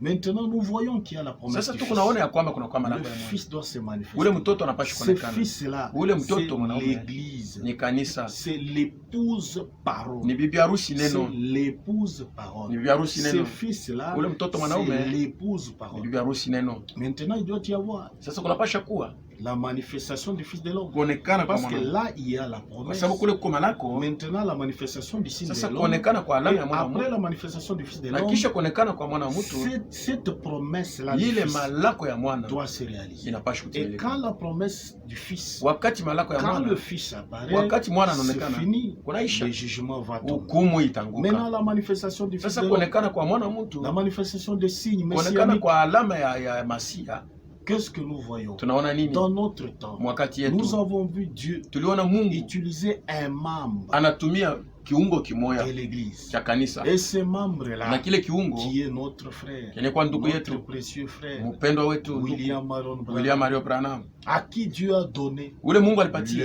don de discernement. ile zawadi ya Il a kufafanua. exercé dans plusieurs prédications. En Alitumia sana présence de mahubiri ya milliers de mingi personnes. mbele ya bantu Ce wa mingi don de sana. discernement. Ile zawadi ya Il pouvait kufafanua lire dans mawazo, votre vie. alipashwa Il kusoma pouvait maisha ya lire dans watu, votre pensée. alipashwa kusoma Dieu mawazo ya pouvait lui watu. montrer les Mungu choses à alipashwa venir. kumuonesha Dieu vitu pouvait lui vinakayokuwa. montrer les choses Mungu alipashwa cachées. kumuonesha vitu Et vya à kuficha. partir de cette Na mai kwa ile 1948, le 17 mai 46 plutôt, 1946 Dieu lui a révélé Mungu alimuonesha les deux dons qu'il lui avait donnés. mazawadi mbili alimpatiaka. Comment Moïse y avait été Sasa donné vile kwa deux Musa signes, balimpatiaka malama mbili, toi aussi tu as deux naye signes. pia wewe pia uko na malama Il mbili. pouvait lire à la femme, Alipashwa kuambia tu n'es mwanamke pas guéri autunziwe parce que tu as commis adultère. kwa sababu ulifanya Et la usharati. femme qui était folle Na là, mwanamke la alikuwa monitrice de l'école mwazimu, des dimanches. ule alikuwa mwalimu wa watoto wa Plusieurs fois masomo. les gens avaient prié pour elle, Bantu mingi mais bali une fois elle est venue siku moja anakuya et Dieu lui a dit na Mungu que anamwambia cette femme, ule mwanamke c'est parce qu'elle a commis ni adultère. kwa sababu Elle alitenda n'a pas usharati, encore arrangé avec son mari. ashatengeneza na bwana La yake. femme a dit, Mwanamke si alisema, j'arrange avec mon kama mari, natengeneza na il bwana va yangu me chasser. atanifukuza. Mais subitement là, Pale pale Dieu lui montre Mungu encore anamuonesha que tena ton mari aussi bwana yako a naye fait des rapports sexuels avec une femme. alifanya naye busharati Et na quand mwanamke ils mwingine. ont arrangé, Wakati balitengeneza et la folie est partie. mazimu ilienda. Dieu a exercé ce ministère Mungu puissant, alitenda ile le uwezo discernement des esprits. Quand vous kufafanua lisez akili toutes les prédications, mu mahubiri yote, jusque même avant 63, hata la mbele ya plupart 63 des services, makazi il y ya avait mingi alifanya discernement des esprits. alikuwa eko na Il pouvait lisoma lire. mawazo ya bantu. Dieu pouvait lui montrer Mungu alikuwa les anamuonesha secrets cachés. mambo yenye Dieu kuficha pouvait mbele ya lui bantu. montrer Mungu alikuwa ce que les anamuonesha gens faisaient en vile bantu cachette. walikuwa nafanya Dieu pouvait mficho. lui révéler Mungu alipasha la kumuonesha vie de tous ces maisha ya gens-là. bantu Donc bote. ces signes-là Ile du Seigneur alama ile ya Masia s'est manifesté ilionekana dans notre temps. mwakati Et yetu, comme nous avons na vu saa vile tuliona le hayo discernement des esprits, kutambua kwa comme maroho, nous avons saa vile vu tuliona Jésus Yesu étant dans son corps, mwenye kwa qui est mwili l'église, wake kanisa en train de manifester yeko ceci. naonesha ile Ce alama, corps-là ile mwili n'est pas Branham. haina Branham. Branham était membre Branham de ni ce kiungo corps. kimoja ka hii mwili, Et comme le signe du Fils de l'homme na saa vile alama ya mwana wa est mtu apparu, ilionekana, Dieu dans son corps, Mungu mwili yake, le corps qui est église. mwili inakuwa Ça, kanisa, c'était la première chose. ndio kitu ya kwanza. C'était le premier point. Ilikuwa Parce que ndio hatua ya partout, kwanza. on a montré qu'il y avait Fashi yote trois. tunaona kwamba ilikuwa Il y tatu. a le premier point. Dieu Hatua ya dans kwanza un corps Mungu mwili qui est son église. mwenye kwa kanisa Quand yake, il était dans le corps, wakati alikuwa il mwili a fait la promesse alifanya malako du Fils, ya mwana qui est église yani kwa parole, kanisa neno qu'on doit récolter à la ile fin. banapashwa kupata Et mwisho. Sarah avait résisté. Na Sara Il y a eu alikangana, manifestation du signe. kulikuwa kuonekana kwa alama ya Et il y a mwana, la promesse de cette Kuko église malako ya ile où kanisa. l'épouse parole. ile kanisa Maintenant, neno le discernement a eu lieu. kulikuwa kufafanua kwa Donc, akili. quand le Fils de l'homme, Wakati mwana mtu, plutôt quand l'église parole, wakati kanisa plutôt neno l'épouse au parole bibi harusi neno sera manifeste, ataonekana, ça sera fini. kutaisha. Parce que cette épouse parole Ule bibi harusi neno doit apparaître, anapasha kuonekana, doit se manifester anapasha kuonekana selon Apocalypse 12 kufuatana na Ufunuo et 12, après na kisha le jugement tombera. hukumu itanguka. Donc il y en a qui sont distraits. Kuko bale beko nalingama, Il y en a qui sont distraits. kuko bale Ce banalingama, signe hii passe alama sous silence. yeko napita tu Ce kwa kimya, message en rapport hii avec le ujumbe deuxième aspect yenye kuambatana de na la kuonekana kwa prophétie pili, de l'autre kwa ile unabii ya Loti cache le deuxième aspect iko na ficha que les ile gens hali ya semblent pili, ile bantu beko na sabu négliger. banasula. Mais tout ce qu'on demande Vile aujourd'hui, vyote tunaomba watu, la nuit est tellement avancée ushiku bunaendelea sana, que chacun de nous puisse kila faire. mmoja wetu apate Quand nous ukesha. lisons dans Romains 13, Kama tunasoma Warumi 13, la nuit est avancée, ushiku le bunachofa jour sana, approche. ushiku inakaribia, Déplions-nous tupate donc kujivula les œuvres de na ténèbres matendo ya giza, et revêtons tupate kuvala les armes de la masila ya nuru. Tout celui qui entend, ule yote tout kunashikia, celui qui lit. ule yote La kunasoma. Bible dit, Biblia heureux inasema celui heri ule qui ko écoute, eko qui nashikia, entend eko ce nashikia que l'Esprit dit. ile roho inaambia kanisa. L'Esprit est en train de dire. Roho iko nasema, L'Esprit est en train de roho parler. iko nasema, L'Esprit est en train de roho prêcher. iko na ubiri, Mais les gens lakini bantu sont distraits. beko bene La kulenga. nuit est avancée. Usiku Vous unaendelea qui sana. dormiez, Mwebe ni kwa ne nalala, dormez mushilale pas. tena. Le temps est arrivé Siku où inafika nous devons nous ile réveiller. tunapashwa Est-ce que kulamuka. vous ne voyez pas ceci Amuone hii alama autour de vous? kando kando Qu'est-ce na que Dieu mwe. ne vous a pas montré? Mungu kila shimionyeshe ni Qu'est-ce qu'on nini? ne vous a pas Ni montré? nini Qu'est-ce que abamionyeshe? Dieu n'a pas Ni fait? nini Mungu Dieu akufanya? continue qu'à Mungu parler. iko naendelea na Des kusema. inondations partout. Kuna kuwa mai kuna yana fashi yote. Mwalemanya. Inondations en Chine. Mule Il y mushiri. a la boue qui coule. Kuko potopoto iko na Et iko na qui telemuka. envahit beaucoup de Iko choses. na choma iko na uwa bantu Depuis mingi. quand qu'on avait vu Ni ça? wakati kani tulionaka Dieu hivi parle. vitu. Mungu iko La nasema. chaleur ne fait qu'augmenter. Kivukutu kiko La naendelea na chaleur ne fait kuongezeka. qu'augmenter. Kivukutu kiko Les naongezeka. gens ne font que se Bantu déshabiller. beko na vula tu Qui manguo. ne voit Ni pas nani ça? aone? Qui ne voit pas Ni ça? nani aone Ce ile n'est pas mambo? seulement en Europe. Haina paka Partout, on parle mbulaya. de l'échauffement Fashi yote climatique. beko nasema Qui n'a kivukutu pas kinapita. entendu ça? Ni nani Dieu est akushikia? en train de parler. Mungu iko nasema. Après avertissement, Kisha le kukalamusha jugement hukumu vient. itanguka. C'est le temps pour Ni nous wakati njuu de yetu laisser la paresse, ya kuacha de laisser la uvivu, ya négligence. kuacha C'est kusula. le temps de suivre Ni la parole wakati de ya Dieu. kufuata neno la Mungu. Et pour terminer, nous Najua lisons kumaliza une tuko écriture. nasoma andiko moya. Heureux